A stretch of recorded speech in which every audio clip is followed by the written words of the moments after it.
Awesome. All right, 256 on the purple Hackney.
Welcome, everybody, to the Meseeks Sunday Showdown. I am your host today. I'm Mod6, and we're going to be casting it from the channel here. I'm stepping in for Verdict, and we have some exciting games. I'm in the lobby right now. The first game that we're going to be watching is NYSLM versus Team Noir. And as a reminder for this format, what we have today is a bracketed tournament. The first two brackets, round 1 and 2, are best of 3. The semifinals and the finals will be best of 5. So we're going to be jumping right in to our first game today, and then after this first game and in between games, we'll give you some updates and reminders of what the rule sets are and any particulars with these matches, as well as updates on the rest of the bracket. So we're going to be starting the game here with NYSLM and Team Noir here momentarily, and then we'll be into the gameplay. So we're spectating. NYSLM is already finished all of their stage 2 games as well. So we see them, the players just about readied up here, and we're seeing a bunch of these same teams that everyone can see right now on the CODM stage 2 champs leaderboard. So it's excited to see how these teams match up against each other. And Meseeks with the Sunday Showdown gives us kind of the chance to see maybe a prediction as to how some of these bigger tournaments will go. So it's awesome to get to see them play on Sundays. But we're waiting for 1 or 2 players to ready up, a couple of loadout adjustments here before we start the game. And then we're probably going to be into our first game here between Noir and NYSL within the next minute or so. So for the rest of Meseeks tonight, we're going to follow along with several games. We've got a bunch of big name teams like Tribe, Titans, NYSLM, Zygnus, Hydra, Goofy, 11D, a bunch more that are in this tournament today. And we're going to follow along with games that look interesting, competitive. We'll pick them as we go through the tournament and update you on the bracket. And then we might see Denominate jump in here for the cast as well. And then Gilmania is going to be jumping in and joining us later on. We've got 1 player left to ready up, and then we're going to be into our first game. This is a hard point on Hackney Yard. We're excited to get into it. I'm personally coming off of lots and lots of prep for stage 2 and working through with a team of my own. Got into my first scrims, and it's an eye-opening experience getting into scrims with some of these teams, especially with just how contentious the game is, and how difficult it is to be able to gain the right position, especially on a map like Hackney, which is the first one that we'll see. So we're working through an issue right now. I think there's a technical issue with one of the teams, some players unable to be ready to start. And so we'll see how they work through this one and get us into this first game between NYSLM and Noir. And we can go through some of the rules, some of the operator choices and the way this works, but the maps for this first matchup, all right, we've got all 10 players in and everyone readied up. We'll get into it here in a minute, but we're going to get into the gameplay as soon as we're ready to start. It looked like that Team Noir had to sub in another 5th player to be able to make this happen, and we're waiting on that one person to be readied up. So we've got Hardpoint on Hackney Yard as our first matchup, followed by Search and Destroy on Hacienda, and then if we have a third game, that will be Domination on Summit. I know that quite a few people are excited about the possibility or the future of Control coming to COD Mobile and the potential replacement of Control for Domination in many of these different tournament formats, and so that's going to be a pretty exciting thing to see. But it looks like we are all readied up with all 10 players good to go, and we're going to be getting into this Hardpoint on Hackney in just a minute as we see more players drop. So I'll keep you guys updated with how the lobby is going, and as we struggle to get all of these players in the lobby readied up and ready to start. And so with these operator choices, each of these individuals on these teams has to pick one operator per person. And so we see each one calling out their operator choices ahead of time. And that's why some of these loadouts take a little bit to set up, because before every game, before every matchup, there's a coordination needed so that everybody isn't violating the rule set, which requires some limitations there with operator skills. I think we're all ready to go here. Everyone looks readied up. And we'll see if we can get into this Hardpoint game. Verdict is here with the host, stepping in for one of the best casters in mobile gaming. It's an honor.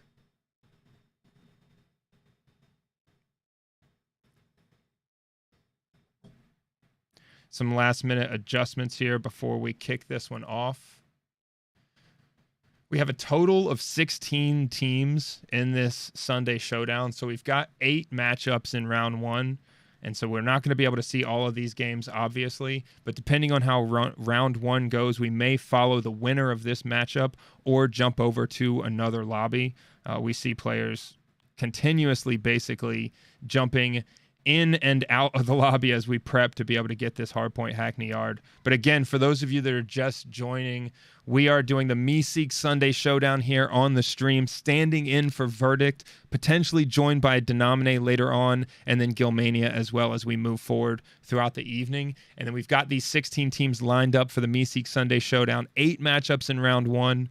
Round 1 and round 2 are best of 3 matchups where you see this Hardpoint Search and Destroy Domination format.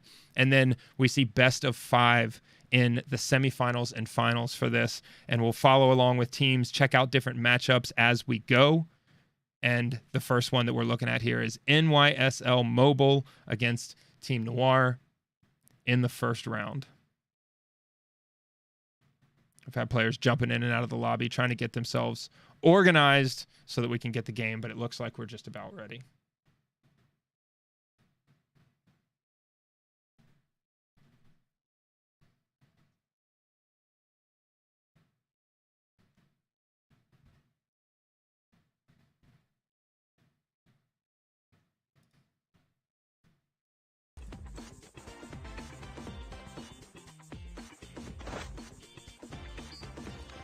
We're here. Finally, we're following the team, getting some video issues worked out as the first time casting, and we see NYSL push towards the hard point, but Team Noir with a quick grab. Nero here from NYSL able to clear the hard point early with the first take.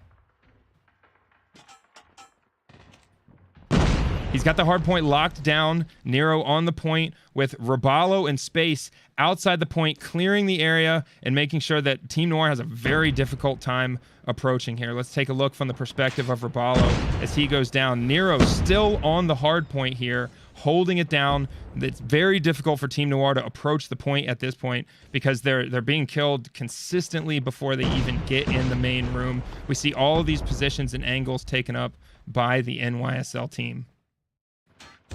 Nero still holding down the point. Little B with the CBR, moving from the most likely avenues of approach from Team Noir towards the hard point, but standing right in the middle, essentially unopposed here and able to challenge players, keep them from approaching P1. As you see, NYSLM already set up in P2 here, spaced with the trophy down.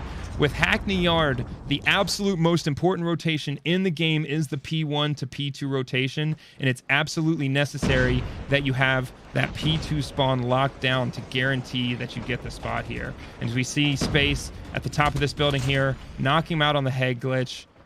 Carlinho and Nero on the point, holding it down. And again, Team Noir struggling to be able to close the distance to point as Little B pushes out and gives them trouble on their approach. Headshots all day right there. We see NYSLM up 76-3 right now as they get kills on the stairs. That's about as close as Noir's been able to get to this hill up to this point in the game with a near perfect P1 and P2 hold. We've got the gunfight inside near the point. Some of Team Noir on the point now, and we see them locked down, but the retake in from Nero. And he's back on the point. The break is much more possible here for Noir with NYSLM on a split spawn, as you see them pushing into the point for the final 3 seconds. But if we look at NYSL, they're already over here on P3, trophies going down and set up for this next hard point.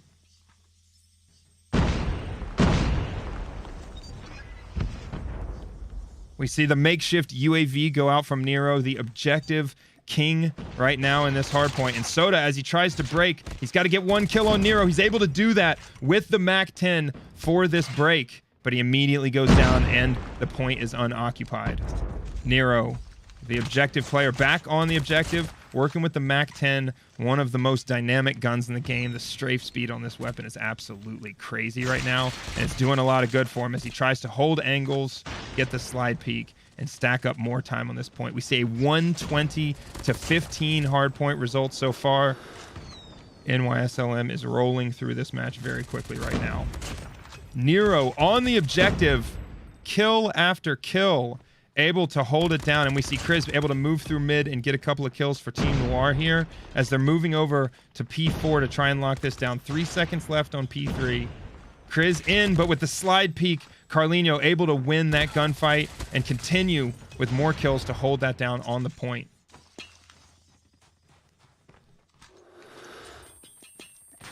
We see NYSL picking up positions around the point, successfully getting some trades here, but Lionel with the attempt at the break, unsuccessful. Nero, the Purifier on the hard point, one of the strongest operators if you're the objective player, for clearing the point quickly, and Nero continues to stack up additional time. 150 points here as we cross that 150 point barrier for NYSLM.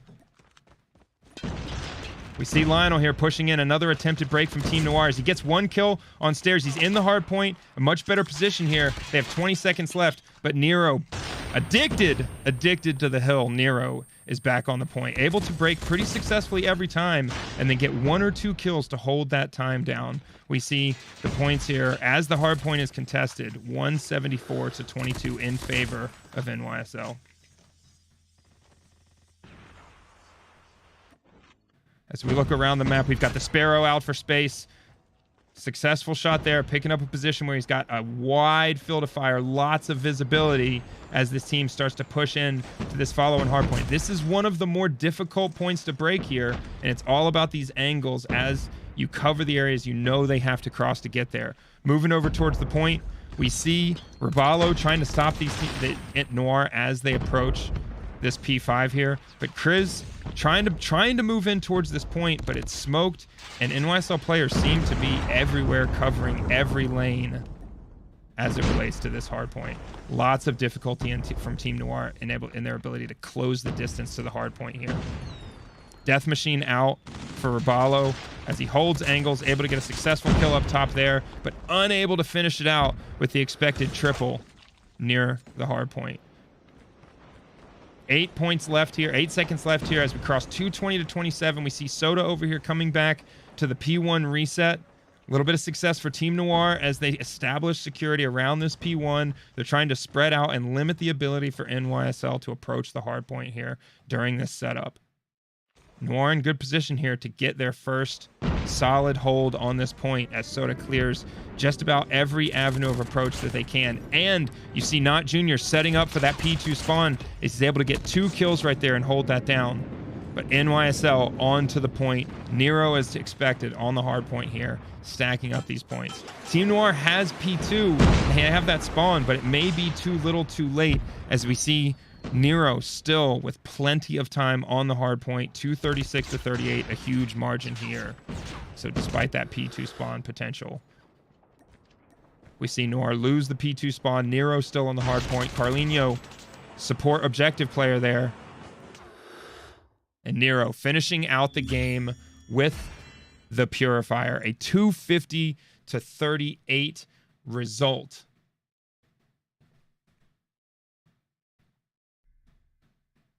NYSLM with strong gameplay. Nero with a ton of time on the hard point here. As we look at the details, Nero 3 minutes and 12 seconds. We saw Nero as the primary hard point player for this one, and 3 minutes and 12 seconds on the hard point is pretty wild. Carlinho as a support hard point player there, but Nero getting it done with a 21 and 8, and difficulty closing the distance from Team Noir to be able to get that point take, to be able to get a strong break and be able to get any point time in that hard point game. Moving on to Search and Destroy.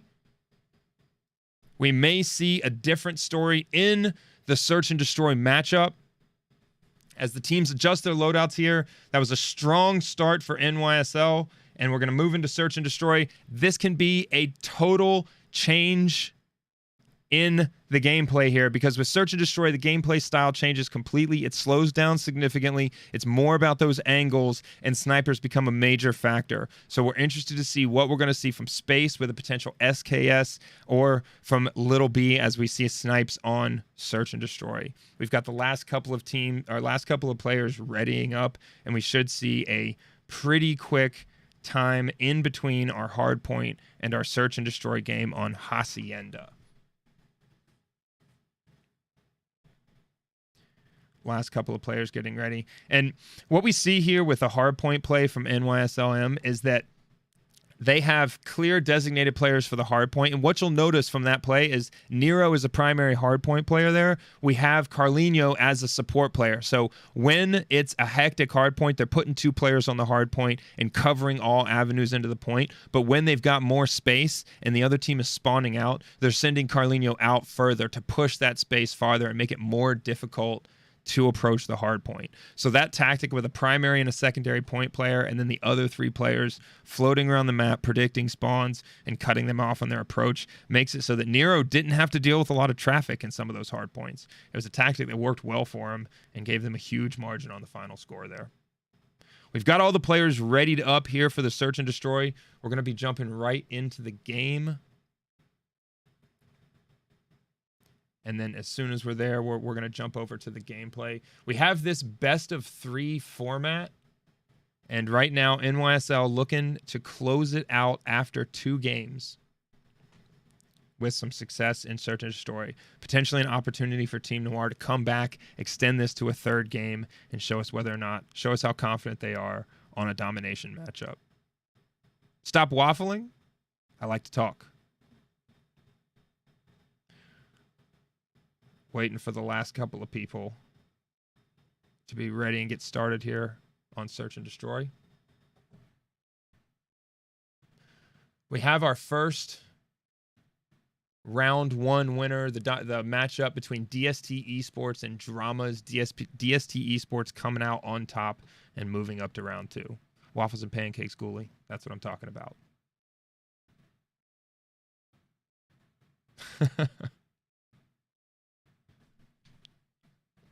We expect to see the double sniper on search and destroy from both of these teams. And with a map as big as Hacienda, we may see 3 snipers on these teams out on Hacienda, just because this map is so huge. There are massive lanes that you have to cover.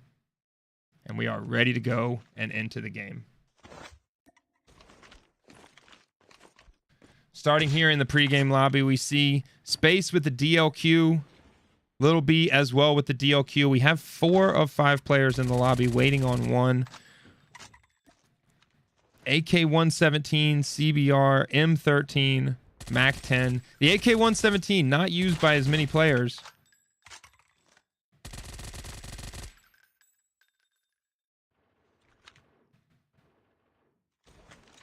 We'll get our finer player loaded in here.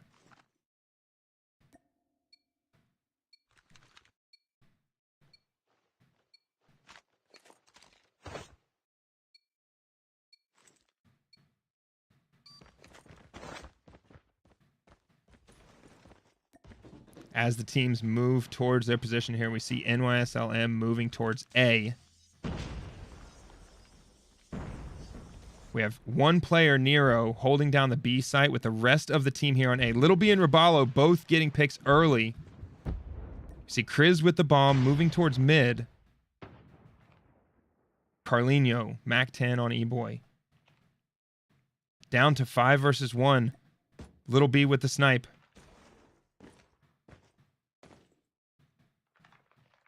He has an opportunity here. Kriz moving towards his position.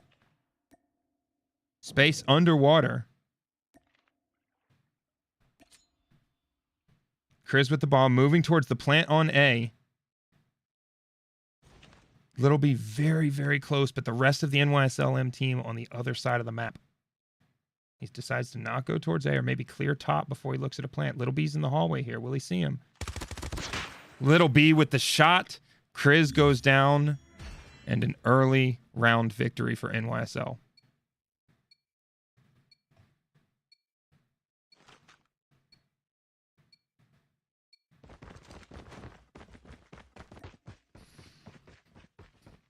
Not Junior picks up the bomb. We see a split push with 2 moving towards A from Team Noir. Pretty aggressive push here from Team Noir. And then Carlinho on the A point. Junior with the bomb takes down Carlinho. You see Team Noir up in the player count, 4 players to 3. Junior on the bomb plant here on the A point. Kriz takes out Little B.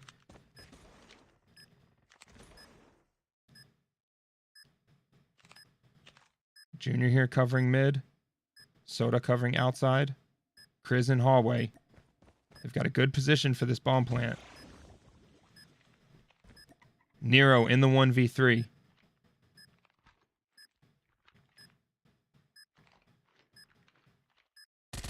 Sees long distance. Can he get that mid-range shot with the MAC-10? Successful. Into the 1v2. He's surrounded. He's pinched between 2 players. Kriz able to take out Nero and even up the round score.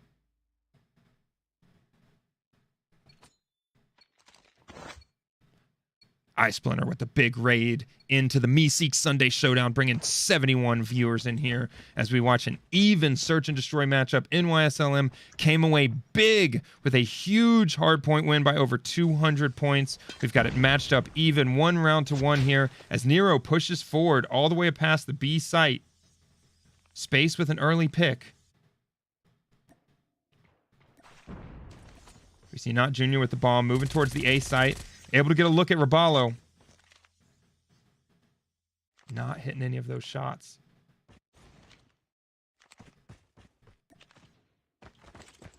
Little B takes out Soda and Raballo goes down. We have all of the NYSLM team over here on the B point. 2 snipers and a MAC-10. It's going to be difficult for Junior with the bomb here to be able to get all the way over if he wants to plant B. It looks like they're moving towards B, but maybe turning around towards the A point here with all of the opposing teams stacked up on the B point. Lionel goes down to Nero. The challenge, and Nero able to get the double, finishing out the 3rd round, 2 rounds to 1 in favor of NYSL.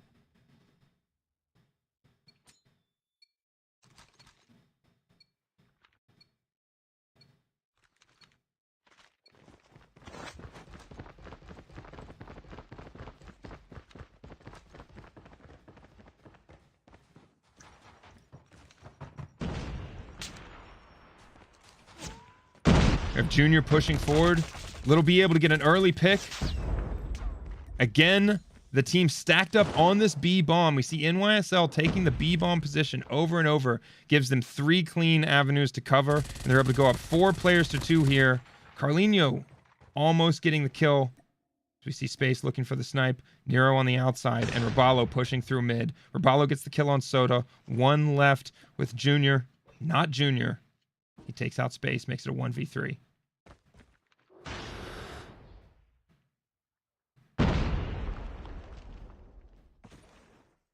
Got to find the bomb. But he's got plenty of time here with 1 minute and 5 seconds left. Much bigger challenge dealing with Nero, Robalo, and Carlinho out there moving together, which is going to give them a significant advantage here.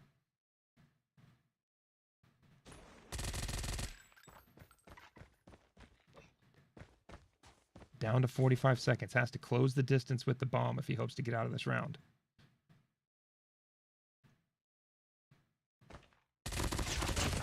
Successfully gets the kill on Carlinho, moving closer to the bomb.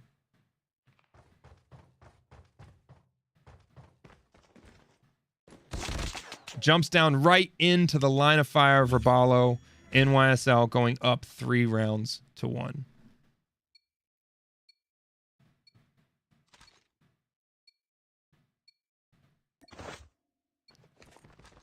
We pick up the viewpoint of Team Noir here with not Junior having the bomb. Moving towards the A plant site.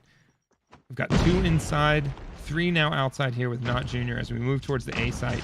NYSL picking up a strong position on the A site. Smoke allowing not Junior to potentially move forward here, but Team Noir hesitant to push.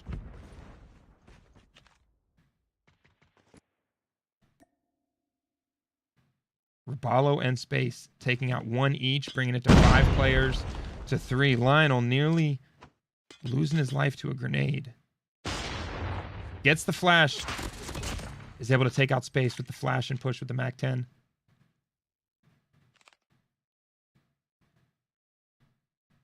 Not Junior here with the bomb.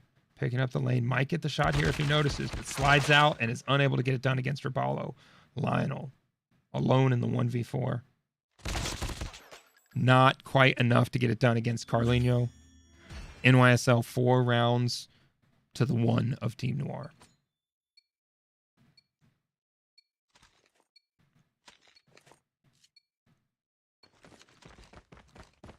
Team Noir set to have to make a big comeback here if they want a chance to move this on to a domination game. We see players moving towards the A bomb site. All of NYSL except for Little B together here. Moving together and giving themselves opportunities for kills. 4 players to 4. Bomb goes down. Space, notorious with the SKS, trying to get the wall bang through the fence. Gets flashed. 4 players up for NYSL. Only Soda left for Team Noir.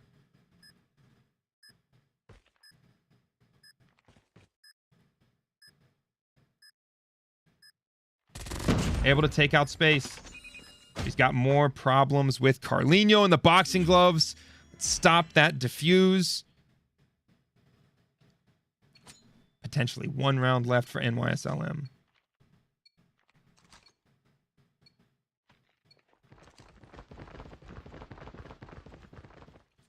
We take out the viewpoint of Soda here from Team Noir. Pushing in with the MAC-10 to mid. Again, we see from our viewpoint 4 players of NYSL moving towards A.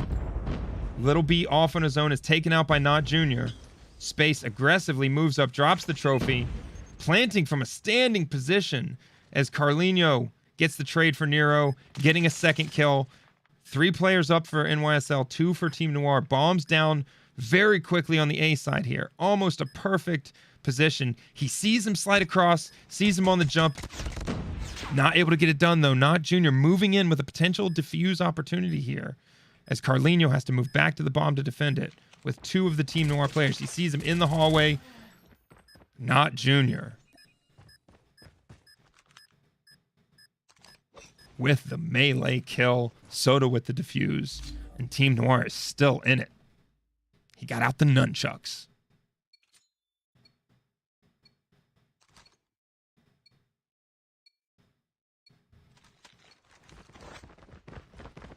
Not Junior. Keeping Team Noir's hopes alive here with the nunchuck kill. Let's see if he can do it again.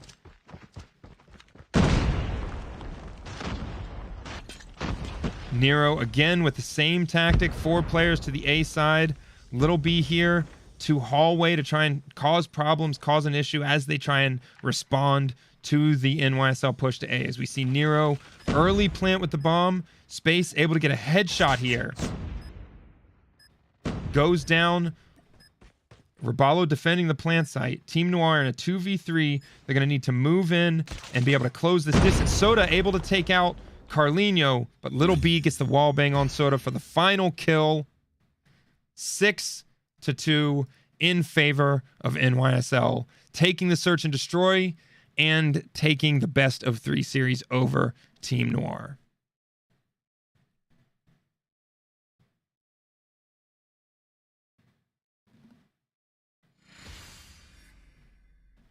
Taking a look at some of the stats from the game here. We see Rabalo coming up big with 10 kills in the search and destroy. Early plants for NYSL, not Junior, trying to get it done with 8 kills on a plant for Team Noir, but not quite enough despite the fancy work with the nunchucks on the end of the game there. And NYSL, like I said, coming up big in 2-0. Search and destroy, big victory by over 200 points and bringing it home 6-2. Excuse me, hard point, big victory over 200 points and bringing it home 6-2 in the search and destroy matchup.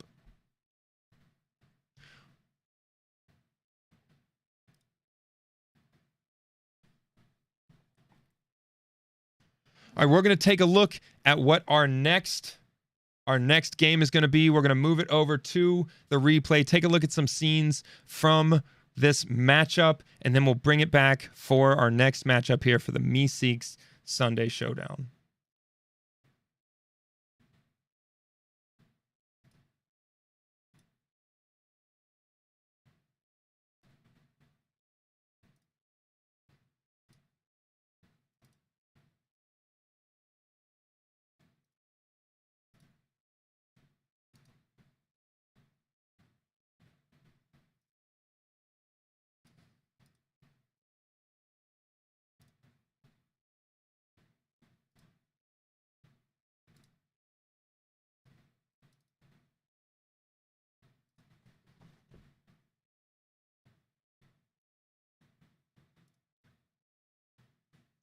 Unfortunately, we do not have our replays set up from the game. Running into some technical difficulties, so you'll have to bear with me as we wait to get this to work out. And we're going to be looking at what our next matchup is going to be here. All right, so we're going to come back to you here in just a couple of minutes with our second matchup for the Sunday Showdown. And we've got as an update on the bracket with NYSLM moving up to round 2. We also have DST Esports coming out above Dramas. Upper Echelon taking their series 2-0 against Midnight, and Goofy Goobers winning against Hydra Esports 2-0. We'll be back in just a couple of minutes. We'll move to a waiting screen here, get the next lobby set up, and bring it back with game 2.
Welcome back, and we're here for the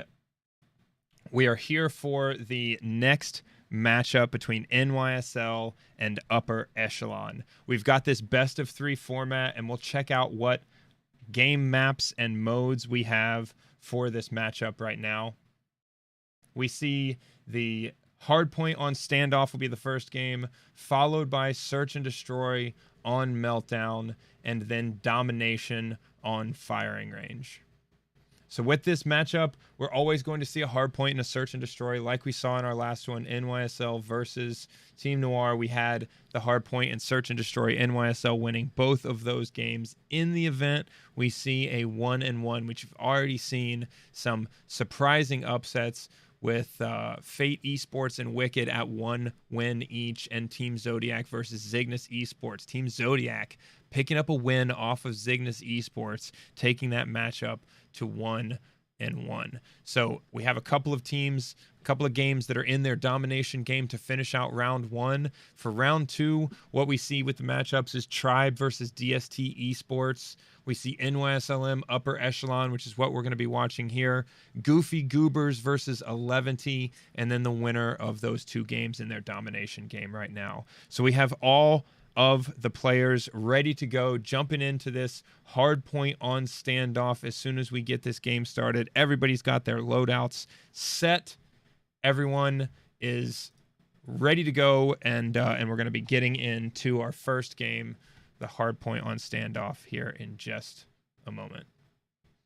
And with this one, we're hopefully going to be able to do some listen-ins potentially with some of these teams, depending on the availability and our option to be able to jump in there with them.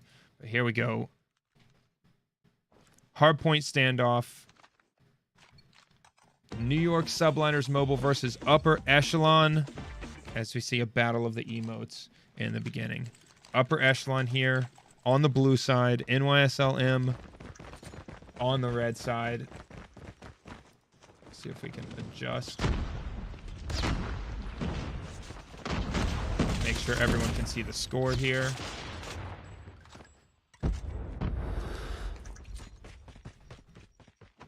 As we see at the start here, we see NYSLM, Little B on the point, absolutely shredding with that MAC 10. But Legacy and Jesus Saves You able to take over the point. We see Jesus Saves You here at the tank position, trying to stop their ability to move through mid. Pengi coming through bottom granny to try and take the point, but we see multiple players from NYSLM flooding into the point from the deli side. A lot of action on P1 to get this started. An early advantage from NYSLM, but nobody is able to stay on this hard point for more than just a couple of seconds, as we see Pengi getting a kill in bottom granny, but the wall bang from Space as he moves through. We're going to see the teams rotating to P2 here. NYSLM with more than 30 seconds on P1. Space getting a couple of kills with his back to P2. Jesus Saves You in the upper portion of P2 here as we see the change. He's able to get 1 kill, but not able to hold this down as we see all of NYSLM move into this P2 hardpoint. Now Upper Echelon on the point with 4 players. 3 players in the point. Jesus Saves You in the door. Legacy holding down this backdoor position here. The Pred coming in just outside from Space, unable to get a lot done with that and unable to clear any players off the point. As we see Pengi here in the top position, Jesus Can Save You holding down this bottom position in case anybody attempts to mantle at Broken Wall, but Rabalo able to clear that spot. An Upper Echelon putting in time on the point here. 10 seconds left. They're up 56-37. Rabalo with kills across mid. Jesus Can Save You, beating him in the 1v1 on the way with this rotation, giving him all kinds of trouble up there, but needing to play his life a little bit from tank, as Nero able to come through and clear him out of that position. Lots of trades in this P3 rotation. Pengi trying to move in, but Little B holding down the position there on stairs. In a solid spot for NYSLM here on P3. Set up, trophies in the hard point. Able to get a couple of kills, get a little bit more space. push Upper Echelon further back from the point, extending their hold here. A near full hold is what this looks like. Nero with the Purifier and Mac 10. All of the Mac 10 kills in the kill feed right now for NYSLM. We see Little B here starting in the rotation to P4, as well as Nero breaking out of P3. Jesus can saves you. Legacy goes down in the hop-up position, and the rotation is on right now.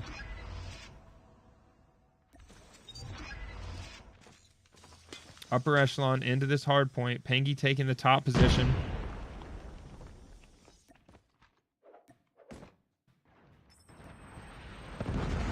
As we check the NYSL rotation. Little B with some success there with the Annihilator.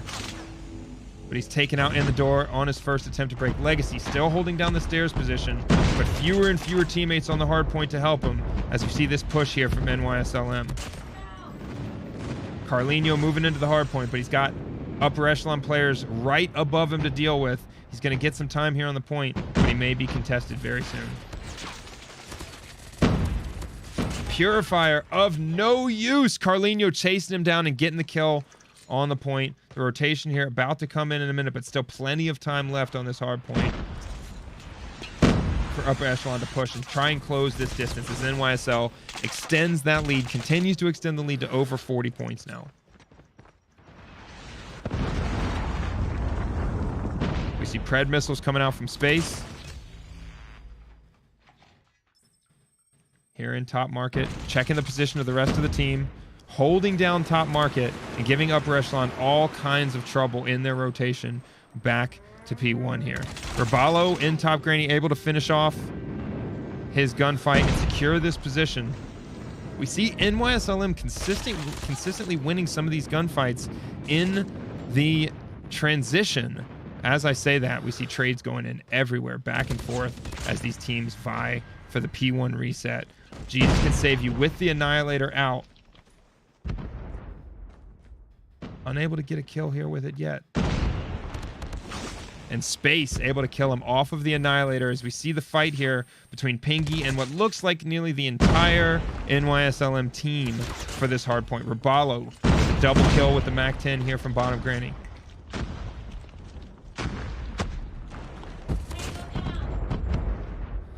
Rabalo terrorizing the hard point here. Another kill. Unable to turn quite fast enough to get Noir off the point, and Noir taking the point, starting to catch back up, maybe close the distance as he takes his team over 90 points on this hard point. Little B already rotated with the trophy system down in his Mac 10 at the top of P2, but he's got company in the point already. Points contested. Little B able to clear that, but hit with the grenade from Legacy as Legacy pushes in to contest the point here and is able to take the point for Upper Echelon. Trophy systems go down, but he's got to deal with players flooding in from NYSLM attempting the retake. Legacy here holding the point. 3 players stacked up outside the front door. Rabalo pushing through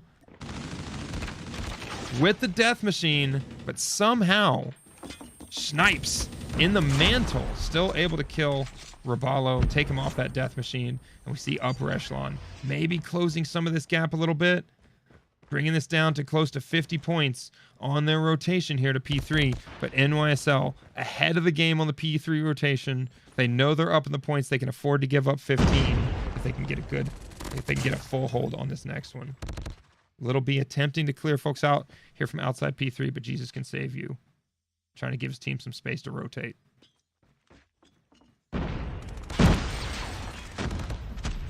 Fight from the head glitch. Space able to get the kill on Jesus can save you. Upper Echelon taking this point, but Space causing all kinds of problems here with this Sparrow.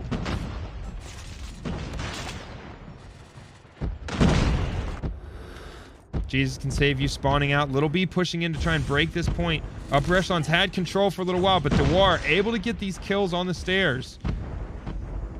Upper Echelon closing the gap now to less than 30 points. A huge P3 hold for them, a break and hold. NYSLM all over the kill feed, but unable to take this point from Noir. Legacy and Noir continue to hold it down for these final 10 seconds. We're going to see the rotations go in. NYSLM early on the P4 hardpoint. Carlinho downstairs. Nero upstairs. Upper Echelon. If they could be successful with this break coming in here like they were on the last point. There's Legacy in the back door, but shut down immediately by Raballo. Raballo continuing to get kills and trades going in, but Upper Echelon able to break again. And Upper Echelon in the lead over NYSLM by about 14 points now. Snipes attempting to hold it down from outside the point, limit the other team's access to the point here, and he's doing a heck of a job. The trade goes in, Carlinho going up, but Noir able to knock him down and continue to secure this hard point. Pinky with the double kill in the feed. Jesus Can Save You, Annihilator on the point, trying to take it back from NYSLM. Unable to do it, but Noir came down, getting his trade, and Upper Echelon able to break again. Putting a little distance in the points here. Over 30 points ahead of NYSLM and closing in now. Only 30 points left in this hard point. Noir, kill in the door. Sparrow comes out. Space immediately takes him off the Sparrow, but goes down himself as we see the players spawn and try and rotate to this next point. We see Nero on the point. NYSLM with what seems like map control, but Upper Echelon moving in, taking the point initially. 239, we see Jesus Can Save You holding down his corner, but Raballo with the death machine on the point, able to successfully break, and then he pushes out to immediately get dropped by Noir. Little B picking up his spot here, and NYSLM holding down this point, trying to close the gap now. Contested. Raballo on the point, getting kills here. Raballo holding it down. Closing this gap. Nero always on the objective. 13 seconds left. Contested. Can Nero get him off the point? He does. Still contested. Legacy able to pull him off the point. It does not look like it's enough for them to win. Contests still coming in, and this is going to be won or lost on this P2 rotation here. We see NYSLM set up early, as they've consistently been set up. Little B in the kill feed with that Annihilator, now at the MAC-10 outside the point. Can they stop this break? Can they stop this break? Nero able to get it done. Holding it down. Gets him off the Purifier. 249 contested. 1 point left in this game. NYSLM in control. They can win the game here on this point if they're able to hold it down. Utility coming in all over the place. Noir with the grenade kill. Little B goes down to Pingy outside the point. This is an opportunity to break. They do. Upper Echelon breaks. Able to get the final second and take the game 250 to 234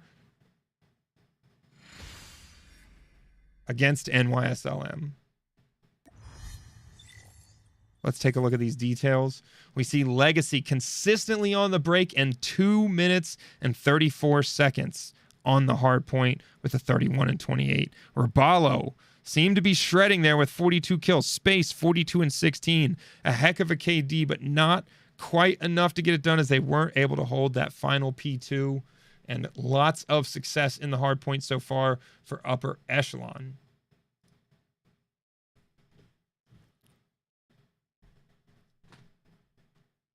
A wild hard point. We saw NYSLM up early in that one, and then Upper Echelon, they got it together in the second half of that game. They were able to make the break happen 3 times consistently, and even though their first break attempt on that final P2 did not work, man, absolutely insane break. They got it done. They got the final second that they needed, and they take that first hardpoint game from NYSLM. We're going to see if NYSLM can do the same thing they did in their last matchup against Team Noir in the Search and Destroy, get a lot of momentum early. They're going to need it. Otherwise, they will not be looking at a Game 3 domination against Upper Echelon. We've got most of the players ready here. We're going to check out that best of 3 format one more time. You see we've got the Search and Destroy coming up on Meltdown here in this best of 3 format. And in the event that NYSL is able to pull it out against upper echelon, we will see a domination on firing range. Yo, I appreciate that, Karma. We do our best around here. What it comes down to and why I like to cast these things and why I'm volunteer to cast one of these things solo is I just love watching esports, man. I love watching Call of Duty. I love watching these teams go at it, and I like to see the highest level of gameplay, and that's what you've got here right now. Every Meseeks Sunday Showdown, you see some of the best teams in the world duke it out, and we get to see it pretty much every single week. It's awesome. I get excited. Love esports. We've got all but one player readied up here for the search and destroy on Meltdown. We're going to see if NYSLM is able to pull it out and get it done. Send this to a game 3 against upper echelon. Should be starting any second here. All 10 players readied up.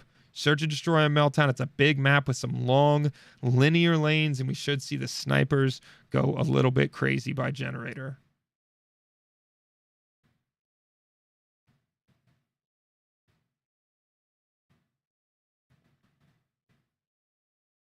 Everyone ready to go.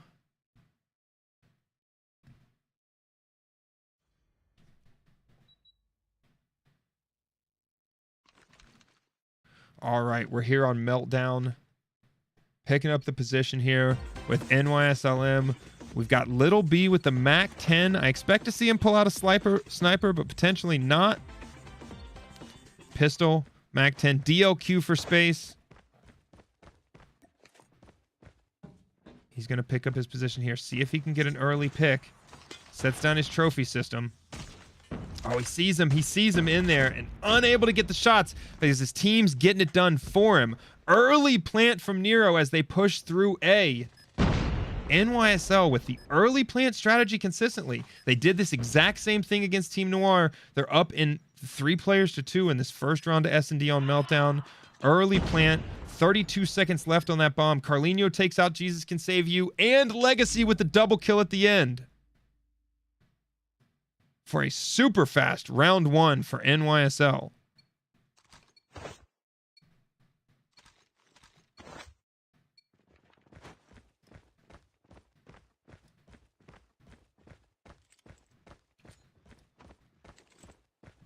As we see NYSL here, we expect them to do the same thing.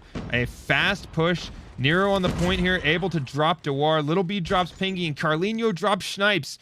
Early 5v2. We're going to see if Jesus Can Save You can get something done with this sniper rifle here. He's going to need to because he's got quite a few NYSL players to take out if he expects to put one on the board for this round win.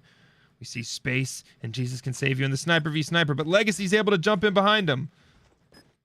Legacy with the sniper rifle now. 2v4. Slowly walking towards Nero. Pulls out the Mac 10. Not able to get it done in time. Nero sees him early. We have 3 players up for NYSLM as all 5 are down for upper echelon. 2 rounds to nothing. NYSLM. We're going to see if NYSL can clutch this here, but we see Legacy and Jesus Save You able to get this done. Potentially, if they could put a few kills together, string a few kills together early, maybe get the first pick. That's the momentum they might need to be able to start putting some rounds on the board here against New York Subliners Mobile. Again, the aggressive push towards A and the early plant. A grenade almost taking Nero out mid-plant. He keeps it together, puts the code in, decides to reload the COD timing, and Legacy gets the kill smooth as can be and out of there on A. A 2v3. Again, Legacy and Jesus Can Save You in this 2v3, trying to get it done with the early plant down. Space takes out Legacy. Jesus Can Save You alone, able to get the snipe on Raballo in the 1v2. But Carlinho waiting close to him. 3 rounds to nothing.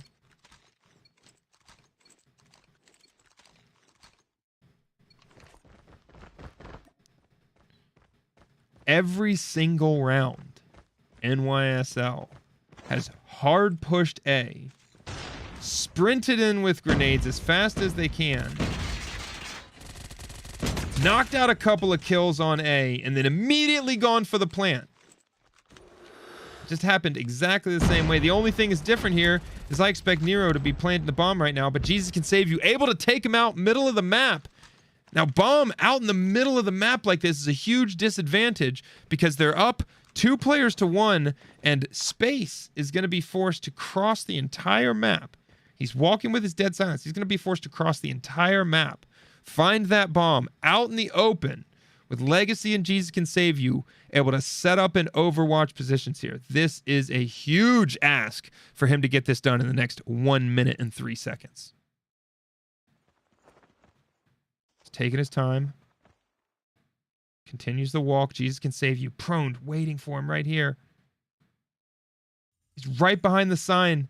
He doesn't know he's there. Oh, he sees him and gets the snipe. Jesus Can Save You. Not as sneaky as he thought he was. The 1v1 now. Legacy versus Space.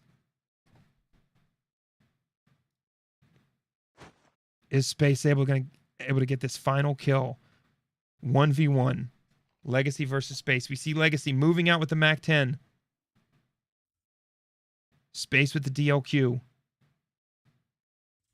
Right in the doorway, and Legacy able to get the kill, putting the first round on the board for Upper Echelon in this search and destroy.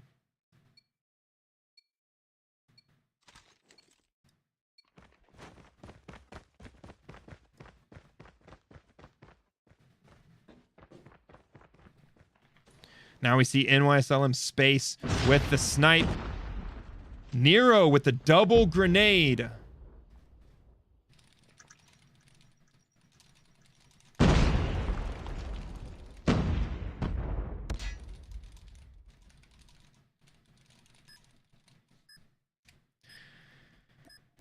Having some internet issues, working that out. We should have the stream come back here any second. As we see NYSLM drop another round on Upper Echelon.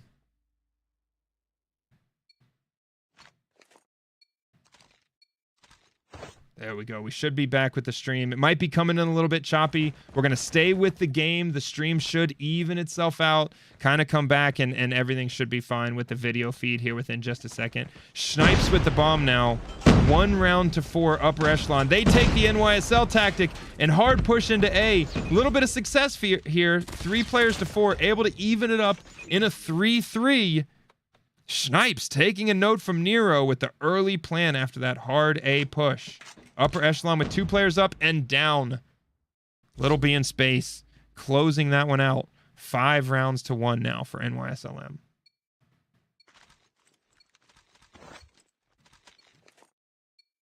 The ultra fast A push and plant is the preferred tactic here, but it looks like we might see something different here as we see Pengi leading the Upper Echelon team in with the bomb to the B side here. Our first full B site in this matchup. First full push. Pengi immediately down for the plant, and Little B pulling back as he sees the entire team there, hoping to have a chance at a pick here on Snipes, maybe one on the plant, but the plant goes down and players are into safe position. Snipes holding this, is gonna get an angle, gets the angle on Little B, but Rabalo able to turn that around, drops Snipes, and moves 1 step closer to this potential bomb defuse. We're taking a look from Legacy's position here as he defends the bomb. Getting a couple of shots in there, but not enough to get it finished. Jumps out of the area, able to flank, get Nero. Legacy with the juke and the double. Brings him up to 2 rounds to 5 for Upper Echelon. Are we watching a reverse sweep here from Upper Echelon? Are they going to come in with a huge comeback and knock this out 2 games to nothing against New York Subliners Mobile? What has Legacy got this round? Utility goes out.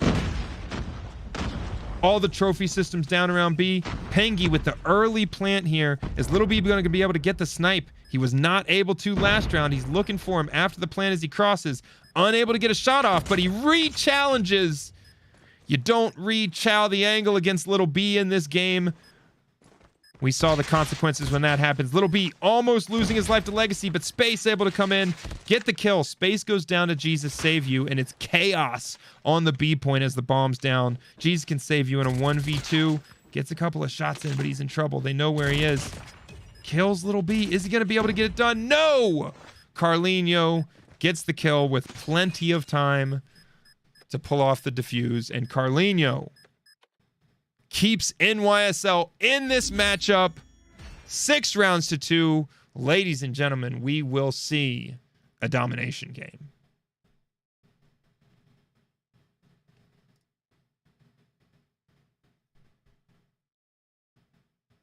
Let's check out the details here at the end of the match.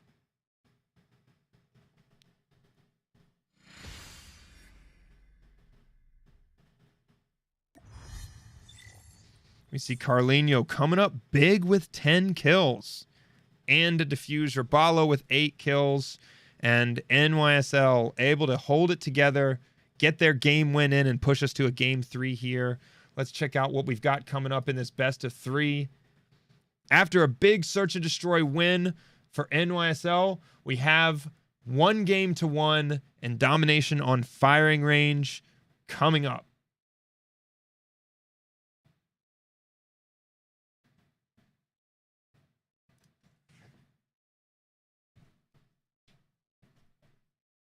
You know, NYSL, it somewhat to be expected that that they have a good performance in the search and destroy. They're pretty consistent with their search and destroy. They've got 2 excellent snipers with Little B in space. But man, Upper Echelon, maybe a little bit of surprise that they beat NYSL in that hard point. Upper Echelon is clearly a great team with a lot of history of success, so this is a very competitive matchup. We've seen Jesus Can Save You, Pengi. We've seen these guys pull off absolutely astonishing plays in World Championship matchups and other tournaments, as well as plenty of Meseeks Sunday showdowns. So while we might have expected, or some might have expected, NYSLM to hold down that hard point and be successful, that's one of their strongest game modes, Upper Echelon is able to come up on top, take game 1. NYSL consistently with their crazy fast one-side push, entire team and early plant strategy has worked out for them in 2 matchups in a row so far. Able to take the search and destroy matchup 6 rounds to 2. We're moving on to our domination game here. We're checking on the lobby. Everyone is readied up. Domination on firing range. We're ready to go. As soon as we get this game started, we're going to jump into it with them. Now, domination, a game mode that might go away. A game mode that might go away in the near future in favor of control. Maybe a little controversial. I don't know. I think the majority of the player base is massively in favor of control taking the place of domination. But for today, that's not the case. We're going to see some folks die on B. We're going to see them do their best to lock this midpoint down. Maybe some crazy spawn flips. But Space picking up the angle while he gets the C cap. Goated. A fight behind Trailer here as Pinky gets some shots in, but is dropped behind Trailer. Trailer control brings control over that B point. Trailer is one of the strongest points to be able to control B here. We see Legacy getting some damage done on the B point, but Little B moves forward here. Pinky picks him off the B point. It's chaotic in mid right now as these teams fight for position and any kind of control they can get, and realistically any kind of progress that they can get on that B point. Because early in the first round of this domination game, obviously each team picks up their home point, but everything is about map control that allows progress on that B point. We see Little B taking away a little bit of map control. NYSL with top wood now, but firing range, Legacy coming right up the middle, able to play spoiler. But again, NYSL consistently trying to get progress. We see Upper Echelon eat into some of that progress there as B goes back neutral for these 2 teams. Now slightly in the favor of Upper Echelon. We see Space holding up some of these angles. Is he going to get the wall bang? It's absolutely chaotic. Absolutely chaotic around the hard point here. A little fight off point going on as Space goes down. We see the fight there at American. Pengi moving through the smoke. Noir with this overwatch position as all of NYSL comes into the B point. They're able to secure B despite Noir's double kill from mid. He gets on B, dies there after a little bit of progress. NYSL with the cap early enough in this first round for it to be a significant impact as Space moves through and picks up trailer control. Little bit of progress for Upper Echelon on that B point, but not enough right now. They need to get bodies on B and get this thing flipped as Space continuing to drop kills. Rabalo now with the Death Machine at top 10, controlling that B point. 3 in the kill feed right now. Knows they're coming from firing range. Legacy running right into that Death Machine fire from Rabalo.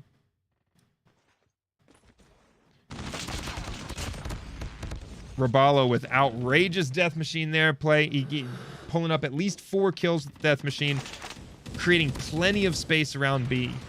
In the cubby, not enough to trick Rabalo as he continues to get these kills. Noir through tunnel, but can't even make it up tunnel as Carlinho locks it down. The goal for NYSLM here is to limit access to B now. They've got the cap, and as soon as the cap goes in on that B point, everything is about covering avenues of approach and limiting access to B and preventing the spawn flip. We see Jesus Can Save You coming in here for a desperate C cap. When you're locked down like NYSL has upper echelon right now, the only thing that works in this situation is you have to change the conditions on the map. Jesus Can Save You able to get the the C cap there, but NYSLM now pressuring the A cap, trying and able to get their C cap back. So a common tactic here, once the B cap goes in, it's so difficult to recap, although we might see that happen here with some Annihilator Overwatch from Trailer. Lots of progress in on B from upper echelon. More progress with that Annihilator Overwatch. Jesus Can Save You with huge kills with that Annihilator, potentially facilitating this cap here. And remember, folks, we're going to 100 points. It is 80 to 50, but with the 2 cap here from upper echelon, that 2 cap puts them in a position to seriously close the distance and potentially come out with a near even score at the end of round 1 for this domination game. Little B with a good position in the corner there, able to get 1 kill. Some progress in on A. Nero with the A cap. We got split cap for NYSLM. Now, this is typically something that's easy to correct, but the problem is once the split cap goes in, when you try and get your home cap back, that opens up space on B for the opposing team. We see Legacy here pulling the cap back, and we are near a triple cap on A. We see the pressure going in on A from Pingy. NYSLM able to get that split cap for just enough time to extend the lead some more. Not as close as upper echelon must have hoped when they got their 2 cap there, but still able to close the gap a little bit. Better than it could have been, and we're going to see if they can secure that first B cap. It's so difficult to recap once B is in, as we see Space trying to get these wall bangs. Look at the wall bang from Wood. We see all of these upper echelon players. Early B cap for upper echelon. That's what we said they needed to do. Early B cap, because once that B is capped, the retake is much more difficult seemingly than the original take. Now, upper echelon picks up their positions, their control positions, like you see Jesus Can Save You here behind Trailer. They control access to the B point, and the recap is much more difficult. I expect to see a push through, as we see right here from Little B. Try and get that split cap. Jesus Can Save You shutting down that effort, and upper echelon rapidly closing the gap in this domination game. This one might be a lot closer than it looked like at the beginning of round 1 by the time we get to the end. Jesus Can Save You getting it done in Trailer, immediately moves over for the additional kill. The trade coming in. NYSL now with the split cap AC. Same tactic as last round that we saw. The split cap causes some chaos on the map, gives them some space, but very quickly Pingy here on the recap on A. Little B moving behind Trailer. Not able to get it done. NYSL maintaining their split cap. Nero behind Wood here, able to pick up A. NYSL now going for the triple cap. And as you see upper echelon attempt to get their home base back, that's what that tactic is for. You split cap so you can get space on B. They get their home base back, you push B. That's what we like to see from them. But we see a constant attempt here from upper echelon to get their home base back. Finally able to successfully do that. with plenty of time now left in round 2 to take this win with just a 2 cap. Jesus Can Save You, an ill-advised jump out across mid there and made to pay. I'm flipping back and forth between these players so quickly because it's chaos. The trades come in so quick. Every time we take up an additional perspective, we see that player get a kill and then immediately die. This is a remarkably close game. Upper Echelon now about halfway to losing that B cap as we see constantly these NYSL members putting in time, trying to make it to the B point and make that progress. Players going back and forth in on this B point constantly. This is where all of the gunfights are happening, trying to make progress there. We see Legacy take this top 10 position, probably a little bit unexpected. Spending some time there, purifying Rabalo of his sins, getting as much as he could out of that purifier, but only 1 kill. You know he expected more from that. NYSLM coming from their home base of A here, but struggling to move past that wood building and get time on B. Rabalo with control of trailer. The double kill going in. Is he going to make it a triple? He's going to have to turn around if he wants the triple. He is. Death Machine just in time. Rabalo, just the pre-fire on this Death Machine is absolutely vicious. Noir able to take him off of it, and this entire time through Rabalo's trailer control and that Death Machine, Upper Echelon still able to maintain control of the double cap. The score just about even, 156 to 158. We should see this flip here momentarily, and we see Upper Echelon pushing for the triple cap here. Able to secure the triple cap against NYSLM. Space on C, but unable to quickly recap C with Snipes in top 10. They've closed the distance. They've caught them, and now they are rocketing past in the score with a triple cap. NYSL, space on A. Others attempting C. Finally, Rabalo able to get the C cap, and NYSL making lots of progress on these other points. NYSL now with the double cap with plenty of time to bring this back and win with only 2 points. The points are flipping back and forth like crazy. This is one of the most chaotic domination games I've ever been a part of. Space now, there to cause problems, but he's taken down quickly. Upper Echelon, 2 points.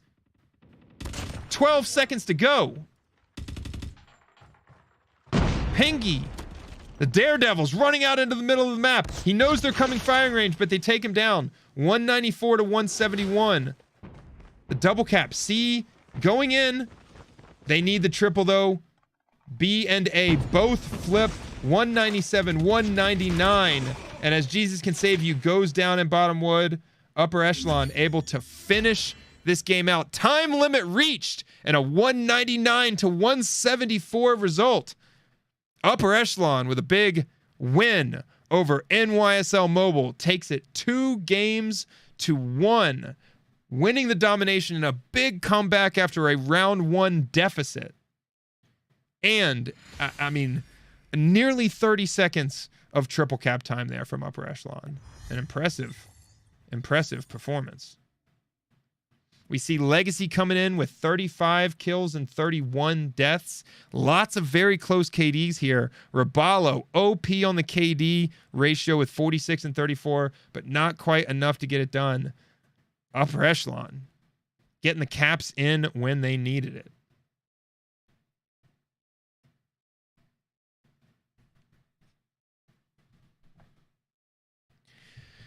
That was a exciting domination game. I mean, frankly, I don't think I've ever seen a more chaotic domination game. The point cap to 200 really, like that extension of the game like that really gives opportunities for a comeback. We saw Upper Echelon able to get it done against NYSLM in a chaotic game. I mean, both teams using a split cap tactic to be able to get pressure on B where they wanted it. It worked out for some and not for others, but a back and forth, some triple cap time for Upper Echelon, and a huge win over NYSLM. Now let's check on the bracket here. I apologize, I do not have the bracket to bring it in. I may actually be able to bring in a window capture here so that we can see an update on the bracket. Here we go. We've got the window capture. We've got the bracket here. And we're going to check out an updated bracket on the Meseeks Sunday Showdown. You can see Tribe coming out over DST Esports 2-0. Zygnus able to pull it out against Team Zodiac despite dropping 1 game and up 1-0 over Wicked Esports. NYSLM taking the L against Upper Echelon. Upper Echelon moving forward to play against Goofy Goobers after Goofy Goobers take the 2-0 victory over 11 team. An exciting set of matchups so far. We may see Zygnus Esports move forward, and a Tribe versus Zygnus matchup is always exciting on a Meseeks Sunday Showdown. So Tribe versus either Wicked or Zygnus Esports, and then we are gonna be seeing Upper Echelon versus Goofy Goobers. We're gonna jump in to the intermission screen for a moment here, and we will be back with you in just a couple of minutes. I'm going to see if we can make a match replay work for you to check out some moments from this previous matchup. Let's go.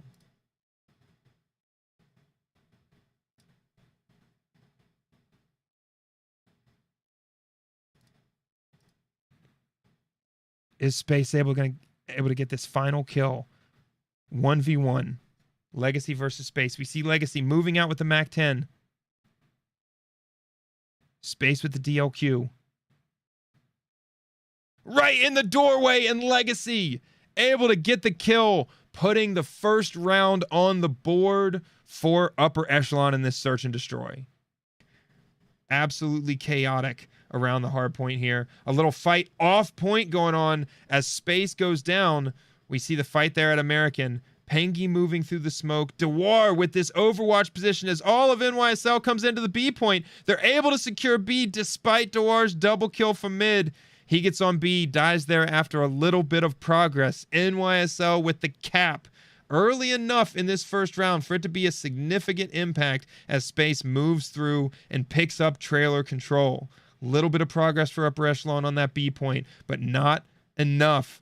Right now, they need to get bodies on B and get this thing flipped as Space continuing to drop kills. Rabalo now with the Death Machine at top 10, controlling that B point. 3 in the kill feed right now. Knows they're coming from firing range. Legacy running right into that Death Machine fire from Rabalo. Pengi.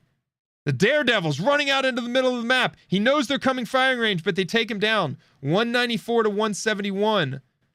The double cap. C going in. They need the triple, though. B and A both flip. 197, 199. And as Jesus Can Save You goes down in bottom wood, Upper Echelon able to finish this game out. Time limit reached.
we have an update here from the bracket.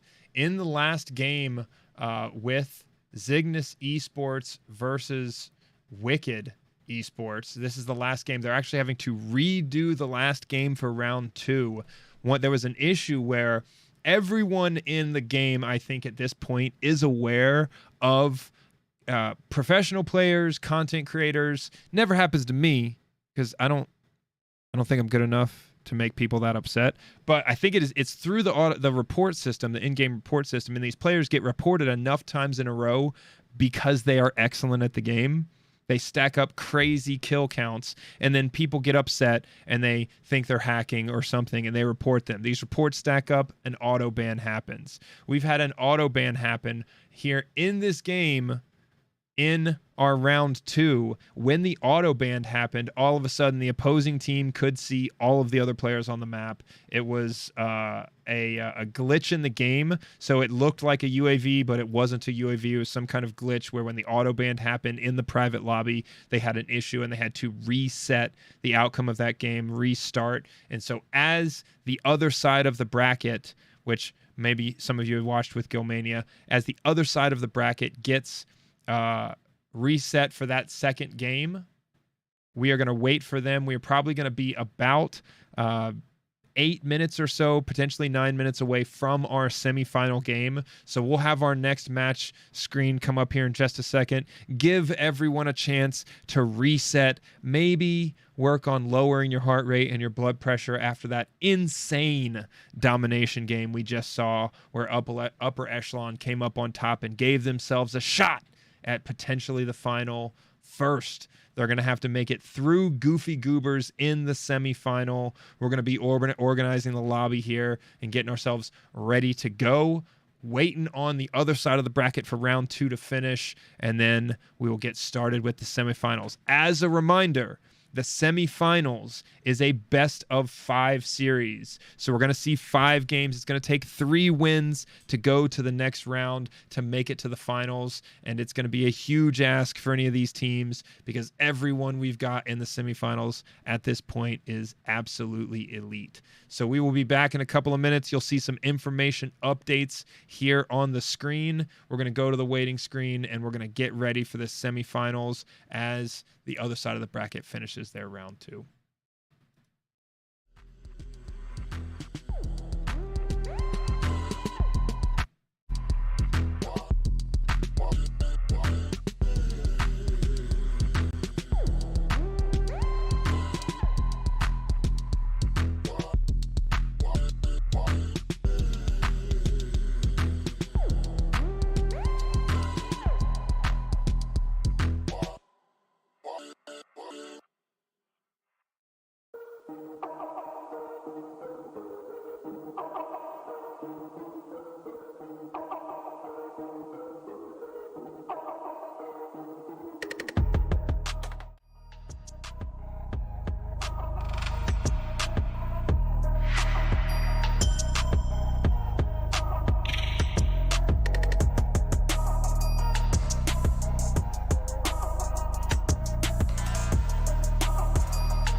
All right, we're back talking about the best of 5 format. We have Upper Echelon coming in against Goofy Goobers. We've got almost all the players in the lobby here. Everybody's getting their gunsmith, their loadouts ready, and we should be ready to go here in just the next minute or two. What we're going to do first, though, is look at the best of 5 format. These first 2 rounds were a best of 3 with hardpoint search and destroy, and then potentially a third game on domination. With this one for the Upper Echelon versus Goofy Goobers, you see each of the teams gets a ban on one of these maps here, and we see the hardpoint crossfire ban coming in from Upper Echelon. That's understandable. Crossfire, hardpoint, it's a weird map with difficult to break points. Only real fun hardpoint on crossfire is P1, and everybody knows that. Ban on firing range hardpoint for Goofy Goobers. Some teams just don't like firing range, and hey, that's the way it goes. What we're going to see here is our first game is going to be Hackney Yard hardpoint. And everything on Hackney Yard hardpoint, you know, with this 250 point format, that P2 rotation on Hackney Yard is less a big concern, but it's still the most important rotation among all the hardpoints. And then we're going into a search and destroy on Crossfire. You know, long open middle lane on the map, a crazy B point, search and destroy Crossfire, into domination on firing range, and then if we have a game 4 and a game 5, we'll see standoff hardpoint and a search and destroy on raid. So we're going to be getting into the game here in just a minute. The first being the hardpoint on Hackney Yard. I see we've got all 10 players in the lobby, waiting on the last couple to ready up, finish getting themselves ready, and we're going to jump into this Hackney Yard hardpoint. We've got the teams coming in with their operators. Reminder, every individual on these teams has 1 operator per person. They have to choose those operators ahead of time and notify the tournament staff. So this stuff is locked in, which I like the variety. I like that rule set where we've got variety of operators that the players are using, so we don't see just everyone with kinetic armor all over the map. So we see Legacy's point of view. Legacy came in the chat earlier and said that he likes mod 6. So we're going to start with Legacy coming into this P1. Absolutely crazy. Legacy gets the double. Pingy gets the double. And we see Upper Echelon taking P1 from Goofy Goobers. Now, Goofy Goobers, as they push in towards this hard point here, we see Blur's perspective. Goofy Goobers looks to break. Goofy Goobers continues to have that P2 spawn that you see them immediately pull out and struggle to be able to take that P2 spawn. Noir now coming in from AC, stopped by Band before he's able to get towards that point. And we see Upper Echelon with solid control of the P2 spawn, contesting P1 constantly. Noir coming in with the Mac 10 shots, trying to hold him off from P1, but Band able to take this hard point. Only 15 seconds left. Very clear that Upper Echelon has the P2 spawn and is set up in P2. We see Legacy's perspective here. They've got trophy systems down, multiple players in P2, but Legacy immediately goes down to this push. Solo with the R9. The shotgun push successful. They break one of the most difficult points on the map to break in this P2, and we see Solo getting some work done with that R9 there. Goofy Goobers on P2 now. They said, hey, we don't need to go get that spawn point. We'll just get the break ourselves. Jesus can save you, pressuring P2, though, and is back on the point. Upper Echelon has re-secured the point, but Goofy Goobers is on the break already. This is going back and forth. You typically do not see a P2 on Hackney Yard flip this many times. Goobers in control. Band pushing out. Get some space. Maybe a little early start to this rotation here from Band. As we see Goofy Goobers in solid control of the hard point. Snipes with the double.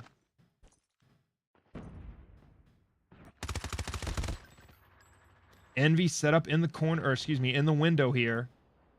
As we see Goofy Goobers setting up for the next hard point.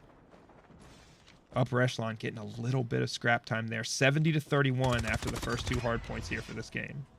We see Blur here with this top position. Snipes as he moves across the map towards the hard point. This one of the most open hard points on Hackney and a difficult one to hold down and secure for any lengthy period of time. This is the one we expect to see flip back and forth between players here. Players all over the map in their positions, but Engentic on the point, loses it to Jesus Can Save You. Jesus Can Save You now desperately proned as Ban with the Sparrow goes down. Really, as soon as he gets out of the prone, he gets shot from the upper window. Blur moving around on top of containers now. Is Jesus Can Save You going to be able to see him here? Noir in that gunfight. This team trying to hold down this P3, but you see Jesus Can Save You hopping on and off the point over and over there because of how dangerous this point is. Nobody on the point here for the last couple of seconds. Upper Echelon getting a little bit of scrap time. May be able to close the gap just a little bit here. 55 to 82 as Band pushes in to P4. A little bit of unfortunate COD timing in his slide peek there. We see Legacy goes down. Jesus Can Save You from this top position. Engentic here on the point.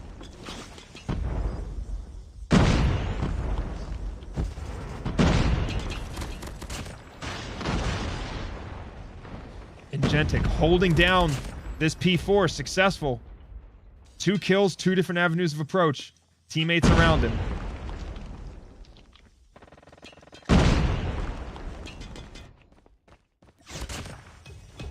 Blur now on the hard point. Blur and Engentic holding down this hard point, getting a near full hold for the Goofy Goobers.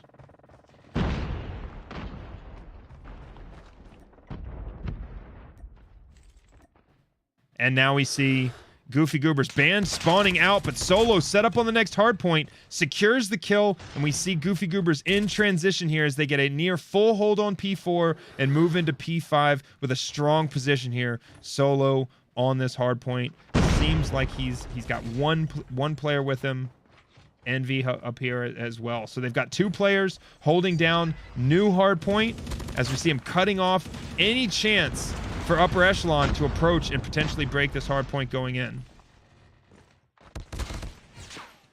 Solo finally going down. Jesus Can Save You in Legacy on the break here. Jesus Can Save You able to get the shots in on Band, but took plenty of damage. Engentic cutting off that flank, but Upper Echelon solid control of the hard point here.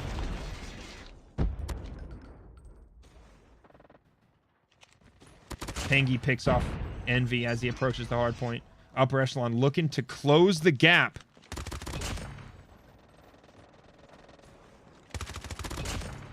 As we see their rotation in here to the P1 reset.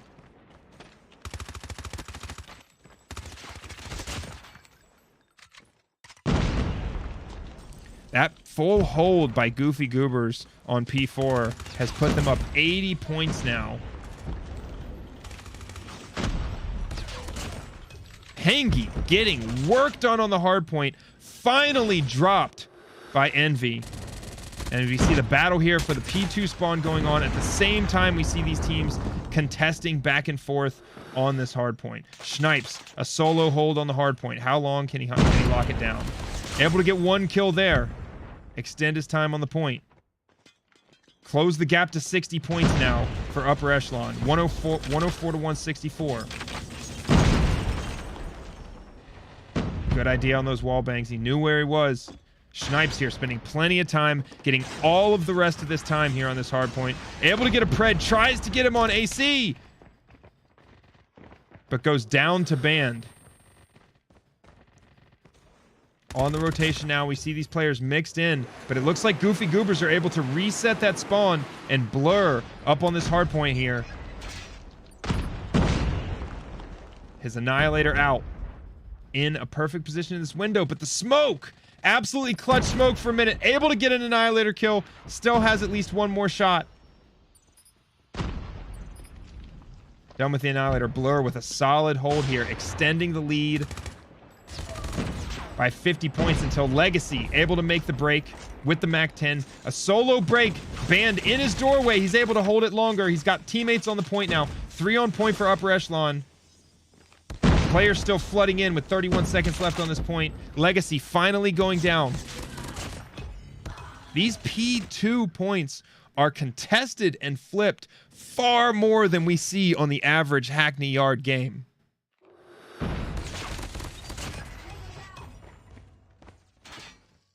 We are watching Upper Echelon versus Goobers in the semifinals of the Meseeks Sunday Showdown live. On the other side of the bracket, Tribe is facing up against Zygnus Esports, and the winners of these two matchups will compete in the final. We see the setup here during the rotation. Blur on the hard point. One of the more difficult hard points in the game to hold. It's wide open with so many areas with elevation that shoot into this hard point and almost no cover. Two players on the point. There's almost room for no more as we see these players rotate around and try and cut off Upper Echelon on their approach to the hard point. The lead now only 40, cut down from 80. Upper Echelon able to break here, and Blur cut down, but with the cluster strike coming in, an absolutely key cluster strike. Goobers back on the hard point. Extend the lead to 40. Once again, we see Solo here able to get the kill. Last couple of seconds on this hard point. And the rotation.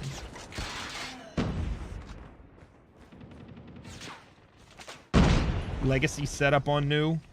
Players from Upper Echelon in good position. So over a 50-point gap in the points here. Slide peek by Legacy, but he's flashed, and he goes down. Envy here with the long shots, not able to finish it off. Snipes, one shot on his approach to the hard point here. This thing has been contested for almost 10 seconds at this point. Goobers able to lock it down and continue to extend that lead. 9 seconds left here in the game as we see Envy goes down. Snipes trying to contest here at the very end of the game. Snipes able to contest, able to break. 247. Solo makes it into contest. Snipes still Solo holding down this hard point by himself. 15 seconds left. Only 3 points for the win for Goobers, and Upper Echelon doing everything they can to extend this game and try and pull this out. Point unoccupied. You've got to get the rotation in. Goobers all over this next point. Is Upper Echelon going to be able to get this done as we see Snipes coming in from the top? 3 seconds left. Game over. Goobers able to pull it out. An incredible effort in the end there from Snipes and Upper Echelon, but not quite enough to get it done. Goobers with a successful break and hold. A huge note in that game is done in the first set of hardpoints. They got a full hold and a huge gap, and they carried that momentum all the way to the end. Let's take a look at some of the KDs and some of the details here. We see Ingentic, 2 minutes and 50 seconds. The OBJ Warrior with 32 kills, most of which clearly were from the hard point. Blur spending plenty of time on the hard point as well with 40 kills. And a huge effort from Legacy and Snipes, but as we said, not quite enough to get it done in this hard point.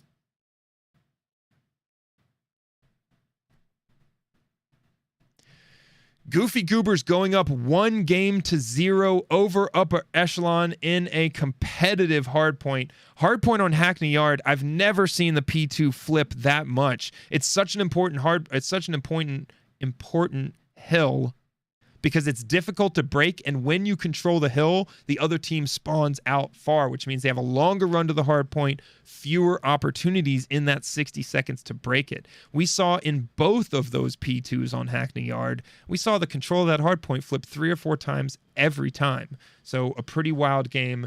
Goobers able to get early momentum and hold that until the end, coming out on top. Take a look again at this best of 5 format.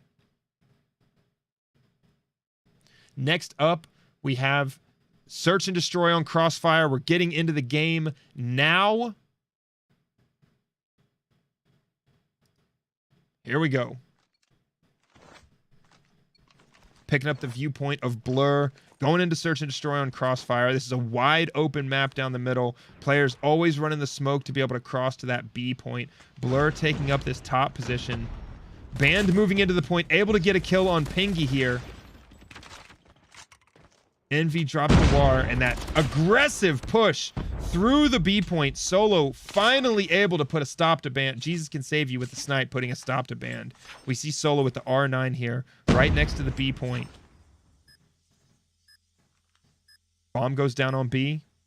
3 players in position around B here. Envy with the pistol out.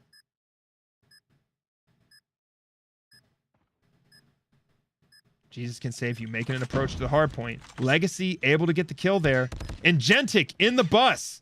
Legacy moving into the hard point. 1 kill down.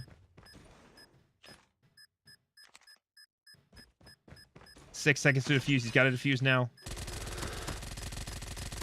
Solo buying time. Gets the kill. Not in time. Solo with that pro movement, buying a little bit of extra time, preventing the defuse. Goofy Goobers up 1 round to 0.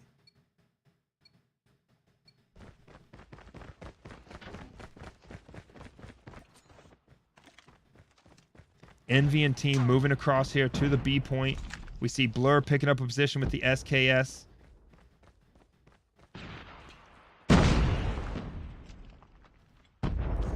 Envy with the bomb in the smoke here, looking to plant. Jesus Can Save You with that snipe angle, able to get 1 pick so far. Upper echelon up 4 players to 2 here. Legacy goes down to Blur's SKS. Pingy and Noir here on the side. Solo creeping forward with the R9. Slowly but surely moving up with Pingy and Noir. They see him. He runs in. Pingy able to take him down immediately, basically hard scoping that lane with the MAC-10. We see a 3 versus 1. Essentially looking like upper echelon's just waiting for the plant here in a solid position. Not in very much danger.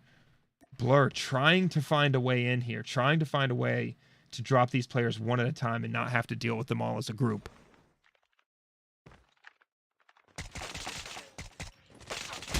Able to get 1 headshot with the SKS and get out of there. Splitting the 2 remaining players. Blur very careful. He has 29 seconds to get to the bomb. The flank able to get Noir.